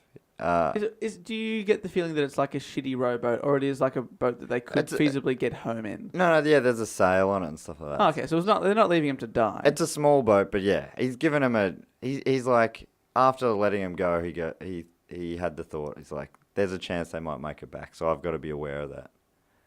There's a chance they might make it back. They might make it back to England. So he's like, there's a chance that the English Navy might come for me because Bligh makes it back and lets them know. Because now I'm a pirate. He's like, I think he's thinking it's unlikely, but there's a chance. Wow. That's pretty horrible that you put 20 men in a boat and you're thinking it's more likely they'll die than make it. Yeah. But he's also given them the choice. Anyone could stay who wanted to. Oof. He did leave everyone, let everyone go who wanted to, apart from a few men named Norman, Mackintosh and Coleman. A few good men. Who had skills he saw as vital to the success of the journey. So they legit are a few good men for his survival. So they've got skills that are vital. So let's guess what those skills are. Obviously, one of them's going to be a social media expert. Oh, for sure. The search engine optimization of this ship. He's got to get rid of Bligh. It's imperative. He's going to be tweeting. He's got to get rid of that. Fake news. Yeah. I'm not listening. What else? So social media, obviously. What else? I imagine some sort of French pastry chef. Obviously. Yeah. Obviously. That would make sense. How would I live without the croissant? Seriously, how would I? I love croissants so much. I've got no idea. It was actually the two carpenters' mates, were Norman and Mackintosh. And I can't trust a fucking carpenter, and I reckon they'll come back and ruin this. And they were carpenters made to stay. They will fuck this up. Mark my words. and Coleman was the armourer. Oh, what do you need an armourer for? He saw him as very... Where's the pastry chef? Yeah, I know it seems weird. I think they must have also had other skills with... Like pastry chefing? Just like shipping sort of skills. So, sorry, Matt. Yeah, sorry, obviously, like pastry chefing. Thank you. Yeah. And the other things. you said Social as well. media. Social media, yeah. Cat grooming. Yes. Also cat getting, because they needed to get them first. Yeah, so they got one guy to get the cats and one to groom them. And then they've got heaps of cats. I've got- But pretty cats. They weren't happy about it, those three, and they cats. pleaded with Bligh to remember that they stayed against their will. And Bligh replied, "Never fear, lads, I'll do you justice if I ever reach England." Bligh's clerk... Well, that's just made them unpopular with everyone on board the ship Yeah. they're now on. Yeah, but I mean, they already were. They're like, we don't want to... We don't don't wanna want be to. We here. don't want to be here. We've made that very clear. You're making us. Why are you interesting. letting them go? Interesting. Bligh's the one you don't like the most. Make him stay. In my way, Yeah, that's weird. In my world, I would take a punt on whoever I think is going to make it.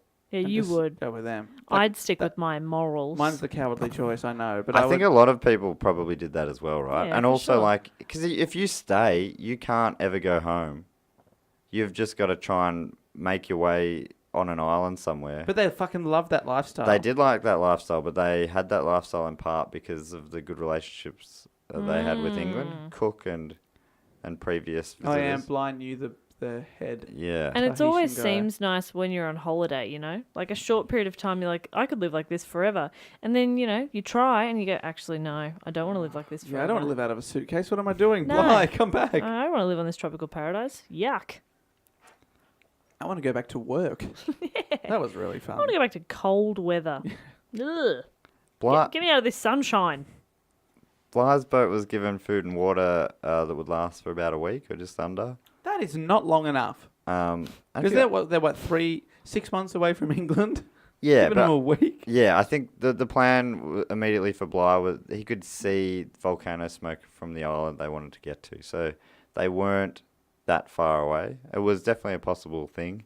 From the nutrients of a volcano. Yeah, I was just thinking, oh, they went far from a volcano. Great. Yeah. And that was a nice volcanic island.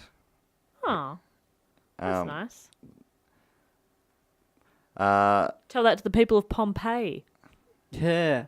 Huh? Oh, it's so nice living near a volcano. The people who now live in Pompeii. Yeah, because they cash in on that tourist dollar. They love it. They love the volcano. Ah, good point. Well played, Matthew, and so quick. Fuck you. Then at the last minute, so they packed them up. It was funny. It was like everyone was going back to their rooms, getting their stuff. It sounded like it was just such a nice, orderly thing. Getting their hair Apart from the straightener. fact that it's just like, just kill them. Why aren't you just throwing them overboard? Oh, Don't you think? You're letting them have one of your boats. and you just kill him. Oh, But I guess if they're mutiny, it's like because you're breaking the rules anyway, right? You're basically just committing a war crime or something. Just interesting that you would go straight to killing them. Well, it just feels like, is it an us or because in reverse they would kill them, wouldn't they? I think if you do get caught being a mutineer at the time, you You're will going be to get hanged. hanged. Yeah. Spoiler alert. Bligh. And right at the end, I like this. Right as they were about to head off, they threw in some swords or some cutlasses, some knives. So they even gave them some weapons. Right, but no guns. But right at the very end, now guns would have been harder. They're giving them 3 cutlasses and 4 rocket launchers. And Oh, shit! duck. Go quick! Row! Row! Of the 44 men left alive on the Bounty, 19 went off with Bligh. Okay, so they do have the majority on the Bounty. Yeah, but that 25. was there were those 3 and a few others who didn't really want to leave. Yeah. So it was about 50-50 in the end then. Yeah, or I think it was more wanted to leave than wanted to stay, but it flipped around. After Bligh headed off, the mutineers threw the bread plants into the sea. After all that work, What? Couldn't they, sell them and stuff? I guess they're just like, we don't fucking want these. Yeah, it feels like that could have been something to them, right? But Wow, I guess they it's just taking up a lot of space. threw them into the sea. Yeah, maybe they just wanted to get the big bedroom back. Christian knew that the Bounty failing to return to England meant that it was only a matter of time before a search party came for them. Or like you said, if Bligh got back, then they'd be like, oh shit, they're coming for us. But either way, there'd be at least a search party looking for him, or a search party looking for the mutineers. Yeah, right. Knowing this, he took the bounty to an island called Tubuai, an island south of Tahiti that he knew could be easily defended due to it being almost entirely surrounded by a coral reef. It's pretty smart. That's pretty smart. It's pretty smart, but it does seem like a lot of effort they've gone to just to get away from a guy that was giving him a few floggings. Just wait a few more Just weeks. behave yourself. You all get paid, Yeah, that's... and then you don't have to hang out with this guy anymore. Yeah, that's right. That's... He's not being... If he was like being a crazy guy that was like executing people left, front, and center, you'd understand. It was life and death. Yeah, but he's just flogging, and then they went... Because you're not hey, doing the right thing. You should be in charge. All right, maybe I will throw away our lives. Yeah, it is an amazing It's a big choice. choice. And he thought about it for one night. No, yeah, you're right. Yeah, Well, I'm doing it. well, I mean, what he was about to do was a lot more dangerous. Go off by himself Yeah, that in a raft that wouldn't have and worked take out. his chances. But it's a smaller crime to be a deserter than to be a mutineer. I guess. I'm saying that like I know that for sure. I imagine that would be Yeah, so true. they go and set up as if they know they're going to be attacked. And if you know you're going to be attacked and there's only, 25 of you? Well, they're like, it's a matter of time, but he reckons this place you could protect yourself from anyone coming at sea. Be a lot easier to protect yourself from there. But I mean, then another one comes, like... Yeah, there's 25 And people. another one comes, and another one. Another one comes the dust. No. That's me coming dust. Get that checked. Yeah, that is not okay. He should not be coming dust. The reception from the inhabitants of the island was hostile, though, with a flotilla of war canoes coming out to greet them. See, there's always I was going to say silver lining, but the opposite of that. This coral reef's great, except for the flotilla of attack canoes coming Also, towards us. Flotilla. It's a Pretty great cool word, word, isn't it? pretty cool. That's a fantastic word. Flotilla. That's a good band name. Flotilla of war canoes. Pantera and Flotilla. The flotilla in Manila. Oh, that's nice. David. Very good. The men on the bounty killed about a dozen of these warriors, and then they went and surveyed the island and liked what they saw. Apart from And all they the said, dead bodies floating around. Ours now. But they realised that they needed women to create a permanent settlement and decided to head back to Tahiti to pick up some ladies. Let's go pick up some broads. Wow, so they're like starting like a cult type thing, like a Let's new... pick up some chicks. civilization. I guess they're thinking like... I guess they're thinking to the next generation, but also maybe I don't know. So they just want to have a new life. They're happy to live there forever. Yeah, I So guess that's the idea. They went back to Tahiti and hit the clubs to pick up some chicks. Yeah. We put up a few on notice boards. Yeah. Wanted. Chicks. Women. The- Chicks. Apply now. Are you a woman? I guess one of Do the you read English? Well, read on. Matt, do read on. Cool. Sorry, I kept jumping in. To make the Tahitian chiefs cooperate, because they weren't obviously coming in there going, hey, you're good mates with Bly? Yeah, we just fucked him over. Also, can we have all of your women?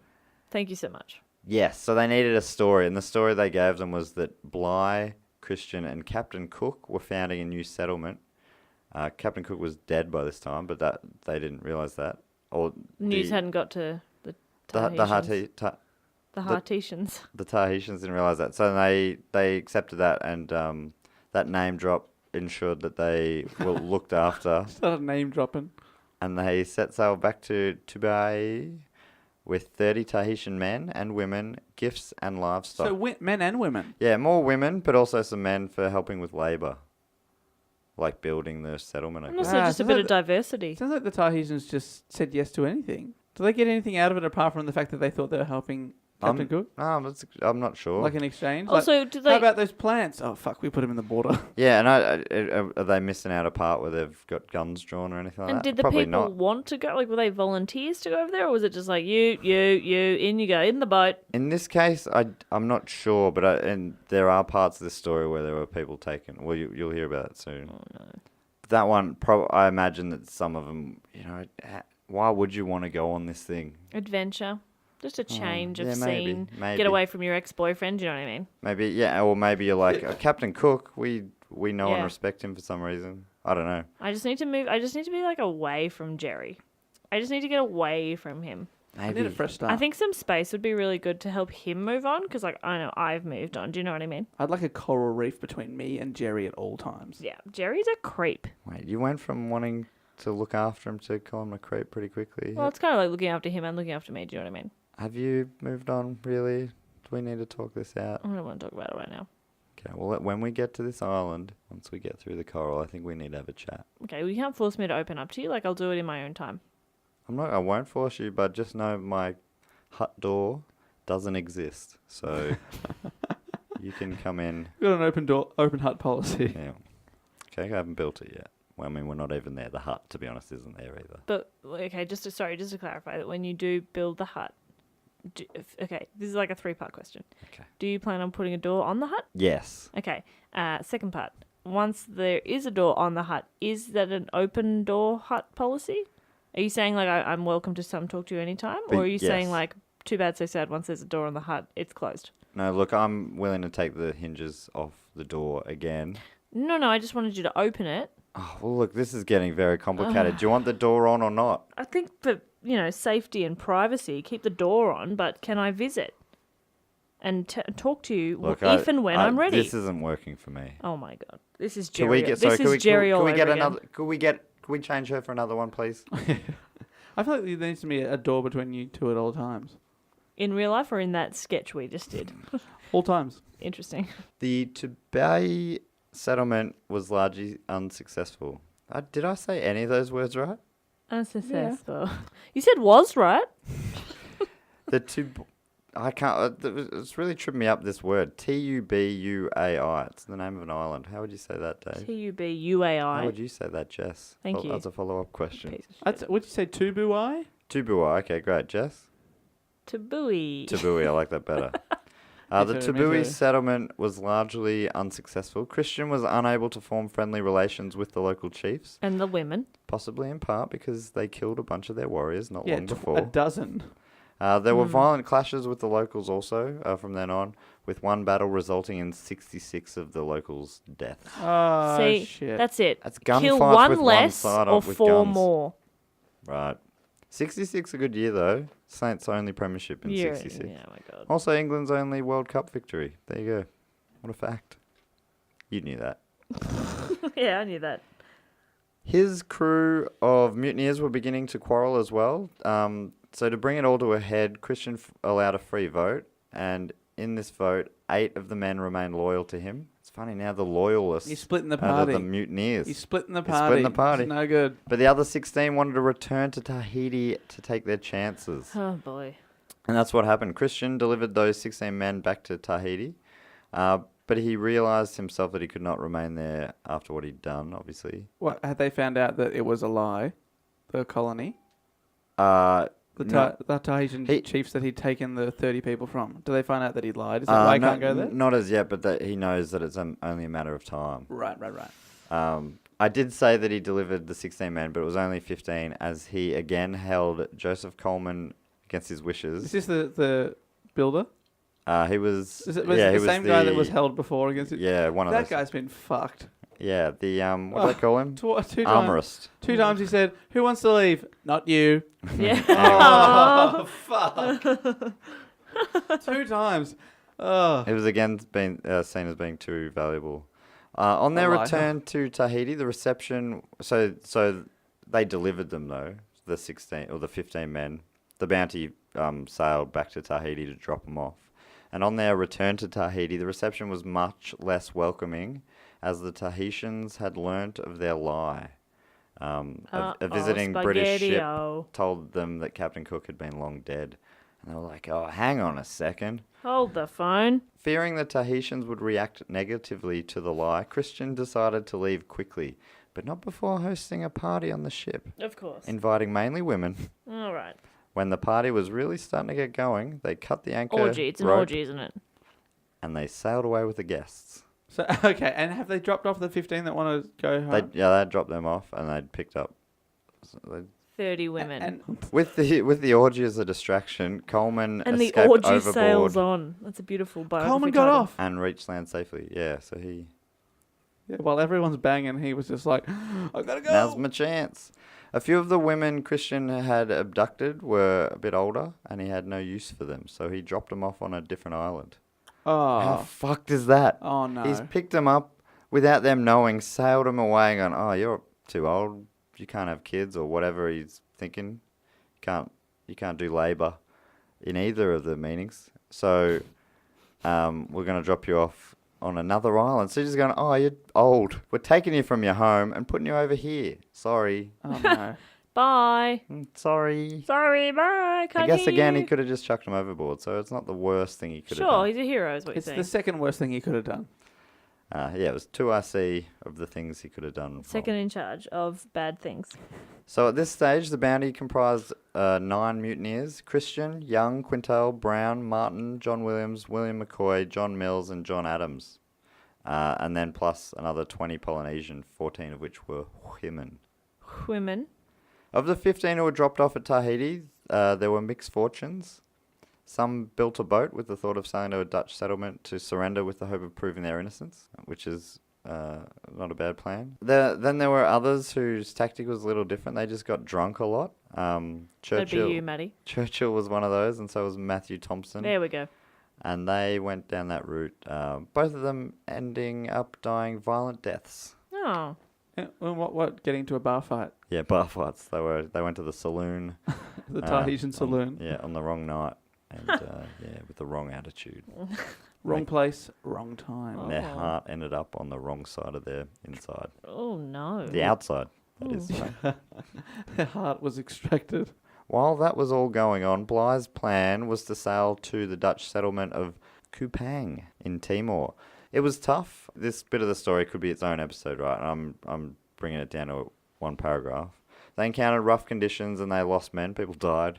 And that journey, it took months. Because they're on a pretty small, shitty ship. Well, they're on a much smaller ship than the Bounty, and you already said the Bounty was small, so... But it was, it wasn't like a rowboat or something like that. There was a sail, I'm pretty sure. Because at one point I heard someone say that he put up the sail. That is very good observation. Thank you. Then. Thank you. I'm going to call you Sherlock Holmes over there. Oh, I wonder why Who's our little Sherlock, I'll say. I don't get the reference, but G'day, thank you. Sherlock. Good Call me Shirl. Good to see you, champ. Shirl.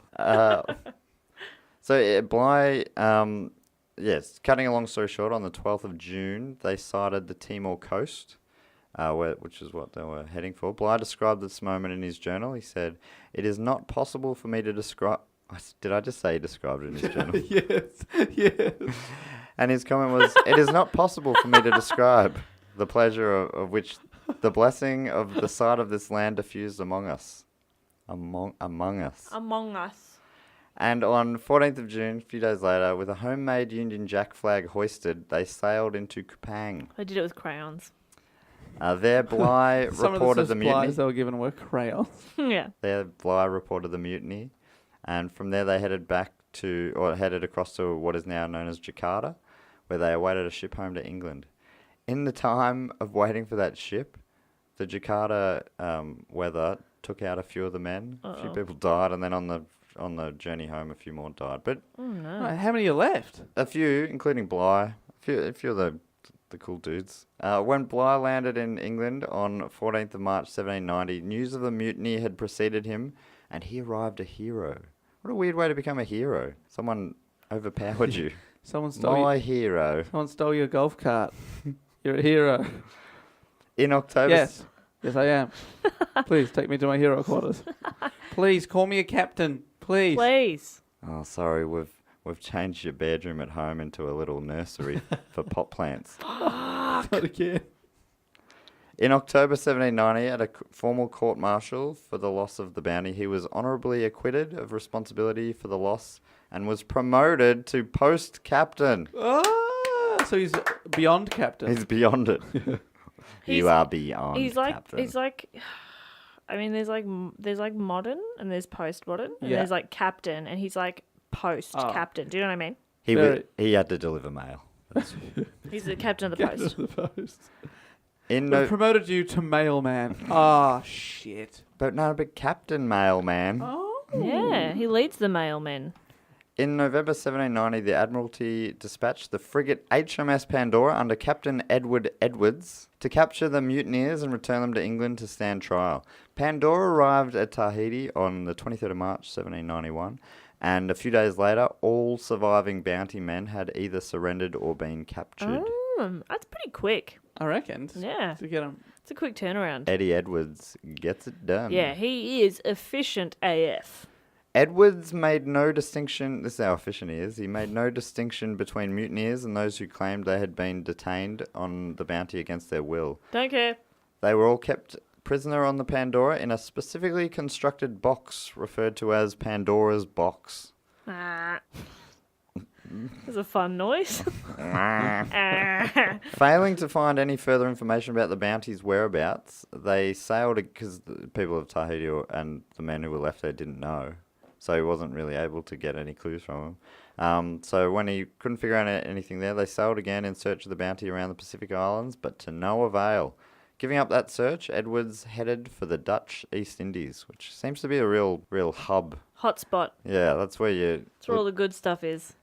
On the 29th of August 1791, Pandora ran aground on the Great Barrier Reef. Uh-oh. I know where that is. The men in Pandora's box were ignored as the regular crew attempted to prevent the ship from foundering. When Edwards gave the order to abandon ship, they began to remove the prisoners' shackles, but the ship went down before they could finish. So What? So some of them were just shackled in. some of them just got drowned in shackles. What? In a box. It was fucked. Oh, man. Yeah, that was I was like, that's a magic trick gone wrong sort of thing. Yeah. Wow. Houdini survived, but many of the others didn't. But also a lot of the crew on the ship itself died that day as well. Some of the prisoners did make it out alive, but the ones who died included my man, great third 12th uncle. Division, George Stewart. The prisoners that made it out, as well as the surviving Pandora crew, continued onto the Dutch East Indies in one of their smaller boats, I guess. My God. Then onto England via the HMS Gorgon, Gorgon. which sounds delicious. Yeah, yum. I reckon their ship's named because their love of Gorgons. Short, of course, for Gorgonzola. Okay, great. Blue cheese. Reaching No, England. they've got two ships, the Gorgon and the Zola. Yeah. We lost the Zola months ago. HMAS Zola. There's a text limit. We couldn't have Gorgon Zola, so we just made two ships. We got the Gorgon. We got the Zola. We got the Zola. Put it together. Matt did the face for me. That's the best. Do it again. We got the Gorgon. We got the Zola.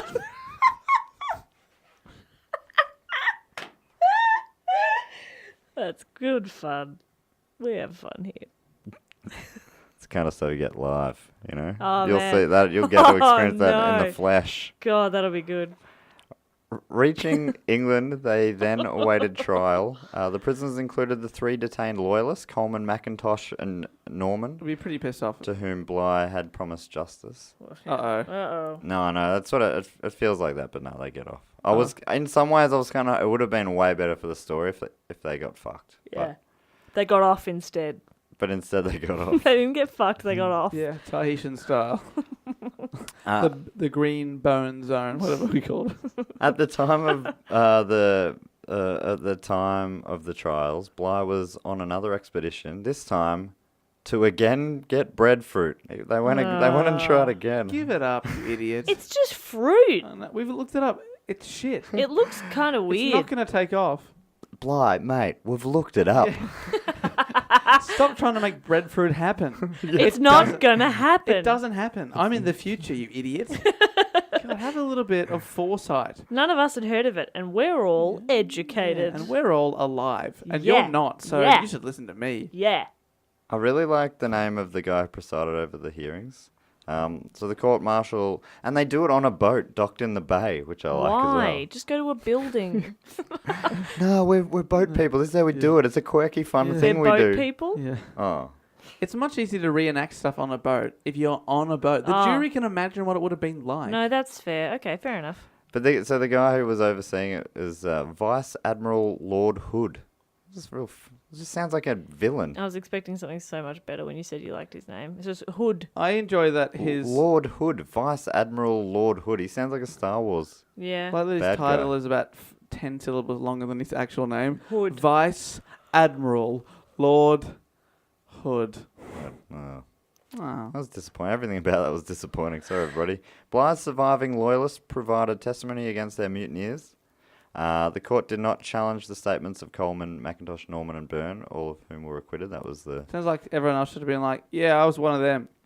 And everyone would have been like, I don't challenge that. In the end, 6 of the defendants were found guilty of mutiny and sentenced to death by hanging. Oh. Yeah, so But is that not all of them? bad luck, Buckaroo boys. Buckaroo boys. But I did read... Hi, I'm Jess. I'm Matt. We're I'm the- Dave. Oh, you were just ready to leave Dave out of the Buckaroo boys. I didn't think Dave was going to be a... Dave's got nothing Buckaroo or boys Okay, about him. you stop speaking for a moment then. David, would you be interested in being a Buckaroo boy? No, I'm a fucking loyalist, and I will not join you. Okay. I will not join... Oh, no, they've got me at gunpoint. I swear I don't want to be here. I do not want to build a ship for you. Matt, I'm sorry that I cut you off there. It's not Buckaroo boy material. Jess and Matt are the Buckaroo boys. We're the Buckaroo boys. Hashtag Buckaroo boys. Ooh. Talking's hard. I'm a Bly boy through and through. Oh, wow, interesting. Bly boy. Never give up my Bly. Love you, Bly. You're Alright, a Bly guy. I'm a Bly. Queer eye for the Bly guy. I've got that eye for you, Bly. Okay, mate. All right, that's enough. Some people said that the guys, the mutineers, with a bit of money, were able to get off of their charges, Jess. You saucy mix. But yeah, other people said that wasn't necessarily true, and it was. But some people did somewhat get unjust. off. Some people did get off. But Their charges. And then I imagine they celebrated by getting off their Their charges for a second time. They reenacted it at home. And then what happened, Mum, was... And then, so I guess we should go back and check in with Christian and the guys. Yeah, what happened there? So after leaving Tahiti on the 22nd of September 1789, Christian sailed the Bounty west in search of a safe haven.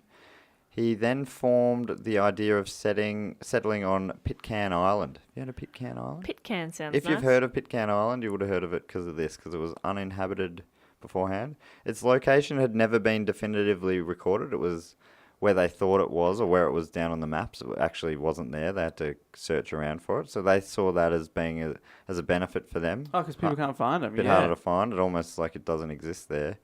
After a lengthy search, the mutineers found Pitcairn, and for a while, the mutineers and the Tahitians, who they'd basically kidnapped, existed there peacefully. Not all of them. Some from earlier wanted to be there, but they did kidnap a big bunch as well.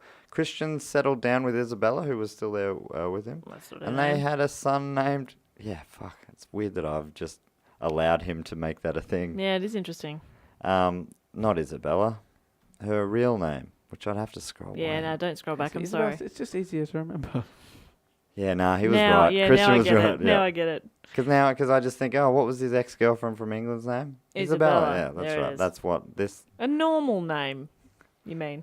So he settled down with her, and they had a son. One of their children named. Maybe you'll like this more than if you didn't like Lord Hood. Mm-hmm. Which is, good luck finding a better name. Mm-hmm. Maybe like this one. They had a son named Thursday October Christian. That's a shocker. It's the worst name I've ever heard. That's a terrible name. It's better that... No, that's bad. That's got to be the day and the month that he was born, right? You there, what day is this? Why, sir, today is Thursday, October Day. Good enough for me. Yeah. It would have been better if it was 22nd October or something. I reckon it would be less Thursday. weird. Thursday, it feels like you're missing some key information there. How do you shorten what that? year? What do you call him? Daisy? Oh, fuck, that's great. Octo. Octopussy. Toc? T-O-C. That's not bad. Nah, I don't like that. Thirsty. There it is. The camel. Okay, you're good at this. Tensions gradually increased again, though, especially around the way the Englishmen treated the Tahitians like they were their possessions. Apparently, some of the women were passed around Oh, no. the guys. Which, fuck. Even just that phrase passed around is fucking gross. Not nice. Makes it sound like they're Dave Warnocky size. They just fit in your hand. Hang on. In September 1793, 5 of the mutineers, Christian, Williams, Martin, Mills, and Brown, were killed by Tahitians. Oh, no. Oh, Christian was. Yeah, Fletcher Christian was killed while working in his fields. Apparently, his last words were, "Oh dear." Some good words. I like that. Oh, My not as much as favourite Matt part of the did. whole report. He's I should have given it. I should have built it up better. Oh, Oh dear. dear. Oh dear. He's just been Such stabbed in a the funny. This guy's a. stabbed in the heart. Oh, dear. No, this isn't good, is it? It's just how it depends on the tone, doesn't it? It could be, dear. "Oh dear," he's calling out to Oh, Isabella. right. That's right. Oh dear, fetch the surgeon. Oh dear. Oh dear. You know, it's different. Apparently, Was there's he bucked by a deer? Oh dear. Oh dear. Oh dear. That was him being. Is that bucked. how it happened, Matt? yeah, that is. So the Tahitians went one by one and sort of did it. They took them out one by one, sort of, Right. but quite quickly. So does that mean there's 3 or so Englishmen left? That's 3 or so. By 1794, the 6 Tahitian men were also dead, killed for revenge by the widows of the murdered mutineers or by each other. Oh my god. So Oh, it was a bloodbath on that island. And now just to basically finish off, I found this sort of nice little wrap up on one of my favourite websites for this thing, history.com. And I'm just going to read a little bit here about what was found there. In 1808, an American whaling vessel was drawn to Pitcairn by smoke from a cooking fire. The Americans discovered a community of children and women led by John Adams, the sole survivor of the original 9 mutineers. According to Adams, after settling on Pitcairn, the colonists had stripped and burned the Bounty, and internal strife and sickness had led to the death of Fletcher and all the men but him. So he called it internal strife, Okay. which I like. That's nice. basically what happened was, oh dear. You get it. In 1825, a British ship arrived and formally granted Adams amnesty. So even though he was owned up to being a mutineer, he was Wow. he was given the all clear, and he served as patriarch of the Pitcairn community until his death in 1829. Wow. In 1831, the Pitcairn Islanders were resettled on Tahiti, but unsatisfied with life there, they soon returned to their native island. In 1856, the islanders were removed to Norfolk Island, a former penal colony nearly 4,000 miles to the west. However, less than 2 years later, 17 of the islanders returned to Pitcairn, followed by more families in 1864. Fuck, they travelled 4,000 miles back. Yeah, they obviously just love it there. That's it. huge. And just tiny little island. Love it. Today, around 40 people live on Pitcairn Island, and all but a handful are descendants of the Bounty mutineers.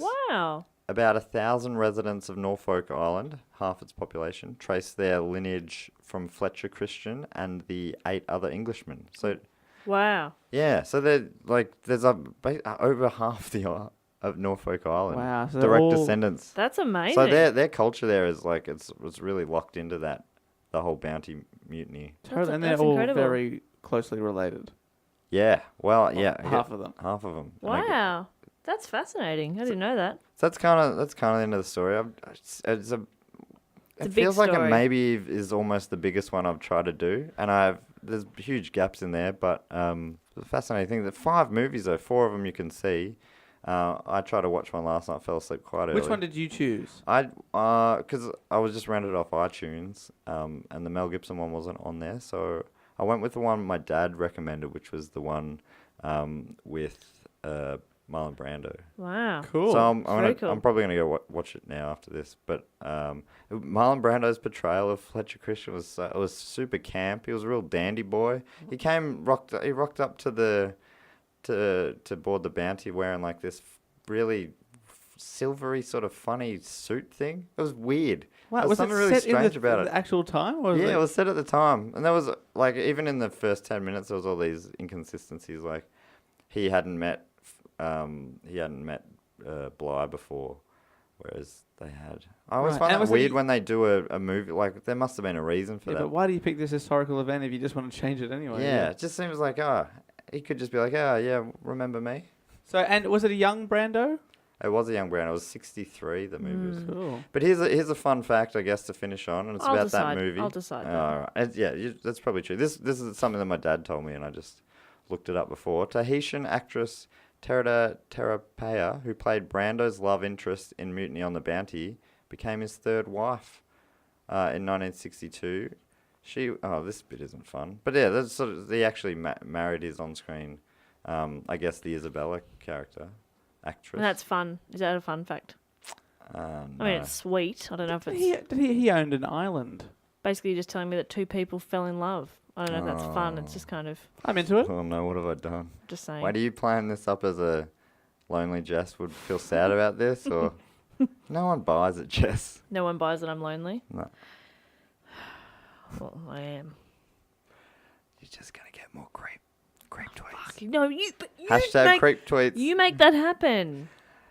How about this? She was 20 years old and Brando was 38 at the time. It's only 18 years. He was reportedly delighted by her naivete. Okay. All right. Well, now you've yucky. taken what you originally said was a fun fact and made it a creepy fact. No, I don't like it at all. I should have read that before. That was straight off Wikipedia. Nice. Yucky. Still, regardless of that weird creep fact at the end, that was a very good report and a very thanks, interesting story. Would you agree, David? Oh, I thought that was a great story. I'm just looking at where Marlon Brando's island was, and it was in a part of French Polynesia, so that's sort of not too far from there. I wouldn't Vicinity. say no to an island. Oh, neither would I. I mean, I wouldn't say no. I probably wouldn't go out of my way to get one. But if someone was like, "Hey, do you want an island?" and I'd be like, "How much?" and they're like, $20, I'd be like, "Yeah, all right." 20. Oh, yeah, go on. Let me ask me mate Bly. Go on. Win Yeah, us if I a few can Dollaroos. borrow some... Do you reckon he ever paid him back? Definitely not. Sounds like he didn't. Yeah. Dog. And that's why Apart he's from a dog. anything else. Yeah, that's why he's a dog. Thanks for listening to me do this report, you guys. It really feels nice to have your support. Totally. Back that. And we should also say that report was voted on by our Patreon. Yes, that's right. As all Matt's topics are. You put up, 3 or 4 topics this time? I put 3 up. So actually, the way the vote went this week, it was relatively close. Everyone picked up votes. Jimi Hendrix had about a quarter of the votes. The filming of The Island of Dr. Moreau picked up about 30% of the votes. But Mutiny on the Bounty picked up the rest, about 45%. So, I mean... And I believe The Island of Dr. Moreau also had Marlon Brando in it. Yeah. There was that connection across the two, which I didn't realise until And today, he probably actually. knew Jimi Hendrix. He probably did. They I were reckon he all probably... super famous people at the time. So, yeah, the patrons who vote on that, we normally thank a few of them at the end as well. So I would like to do that now, if you don't mind. Please. And ask Jess, do you have anyone to thank? Absolutely. I would like to thank someone who... He's one of those people that just, when you ask a favour, they just go that little bit further. They're always doing just that little bit more. Oh. And I would obviously like to thank our good friend and listener and Patreon supporter, Isaac Gary Less. Moore. I was actually going to try and make a less... I told you I'm not good at these. No, that was good. that Isaac was Moore, good. I loved it. Thank you so much, And Isaac. I loved it almost as much as I love Isaac Moore. And that's a lot. That is a whole heap. He's from North Carolina. Same place as I think Michael Jordan played university basketball. Is that right? I don't. Why? I don't know Michael Jordan. Why are you talking... Michael Jordan is not my best friend. Despite what my Facebook profile picture says. It's fake. It's a fake. I never met him. Would you mind if I thank a good friend of mine and the show's? Please. Is it Michael Jordan? No, it is not. Interesting. It's a man from London, London. which is a great town. You sound like you're from London. And I'm not even going to fuck around with any jokes with this guy. 'Cause Interesting. I can't think of one or top what Jess just did with that Moore thing. Oh, shut Oh up. my god. Chris that was just so- Tostovan. What? I mean, that name stands alone. It doesn't need any sort of cheap punnery. You're a piece of shit. But you know who isn't a piece of shit? Chris Tostovan. Chris Tostovan is Almost guaranteed not to be pronouncing that right. Chris, let me know and I'll fix it up in post. Chris Chris, Tostovan. he won't. That is a name that rings in my head and it rings true? Rings true. Chris Tostovan. Is that how you'd say it, Jess? Yeah, I'm not sure. I've just had a look at Matt's screen. I'm not sure you could say that another Toasty. way. Maybe Toasty. Toast divine. That's what I feel like when I'm... Toast Divine. Toast Divine. That is a beautiful All right, name. now what would be your Toast Divine? Okay, we're talking a nice sourdough. Mm-hmm. Oh. Put on a bit of avocado. Yes. We're on the mean- same page here. Some feta. Yes, please. Pomegranate seeds. Oh my goodness, I wasn't considering it until now. Yeah. And then a roast tomato Yes. and a little balsamic. Oh my gosh. I was going to say something shitter than that. I'll have yours. 2 of those, please. I'll have what she's having. I hated myself for that. Dave, would you like to thank somebody? Please get me out of this. Chris Toast Divine. Toast divine. Chris Toston. I would like to thank someone. I would like to also point out that we thank these people in order of the pledge. In the exact order that people have pledged. So It's thank you all very much. scientific. It's very scientific. We try to be fair. So if you have pledged, your name will be read out. We definitely will get to you. We do appreciate you waiting around. But I would like to make my pledge, my loyal pledge. And I would like to say a sentence that I think that maybe this man will understand. Oh, God. Before any of us. This is terrible. Toiri ni ite moi ideska. Which I think our friend Riz Arzaf would understand because possibly she, now I'm thinking about it, is our sole Japanese pledger. Thank you very much, Riz Arzaf. And I just said the one sentence I know from Japanese, which is, can I go to the toilet? Please. Riz, please tweet in Riz, and let Dave know if he can go to the toilet. When I was in primary school, you couldn't go to the toilet in our Japanese class unless you said it to the teacher properly. Riz is he's a dude and he's a media student, which is what all of us did, I think. Yeah. You're like, you're one of us, Riz. One of us. Good on you. Thank you Only so much, looking Riz at your Arzaf. photo, you are way cooler than us, but still one of us all the same. And let us know, Riz, did you ever get the Christmas card? Because your address is obviously using kanji Japanese characters, and that is difficult for us to put on a postcard. Matt had an amazing crack at it. I did it freehand, but hopefully that found you. Let us know if it didn't. We do not know the Japanese alphabet. Much less how to write it. Can count to 3 though. Please take it away. Ichi ni san chi. Is that right? That's right. And then it goes, Go Roku Shichi Hachi Q Ju. Are we just showing off now? Because, is that what we're doing here? No. Is that what we're doing? Are we just showing off? Did you answer my question? Can I go to the toilet? I said that. Oh, I won't go until Riz writes. Exactly. Let us know, Riz Arzaf. Please. Thank you so much for your support. And thank you to everyone who supports us through Patreon, patreon.com/dogoonpod, where you can get bonus episodes, extra newsletters. You get to vote on Matt's topics. You get to choose the topic that Matt will be reporting on, I should say, live at the Melbourne Comedy Festival in just a couple of weeks' time. Yes, when it's your turn. That's exciting. But also, this Sunday. This bloody Sunday. We've been talking about it for a long time, but April the 2nd, 3:45 p.m, we are hitting the stage at the Imperial Hotel for the first ever live Do Go On show. Yeah, thanks so much for listening. We do hope to see some of you out there at these live shows. If you can make it, we'd love to see you there. But until next time, of course, you can tweet us in at Do Go On Pod on Twitter, Instagram, and Facebook. dogoonpod@gmail.com if you want to email us. But until next time, I will Rate say... and review on iTunes or whatever. If you could rate us and review us on iTunes or wherever you listen to the podcast, make other people think... 5 stars or fuck off. That's right. It makes people trust us. Would you trust this face? I would. He winked, by the way. Thank you, and I will say goodbye. Later. Love you.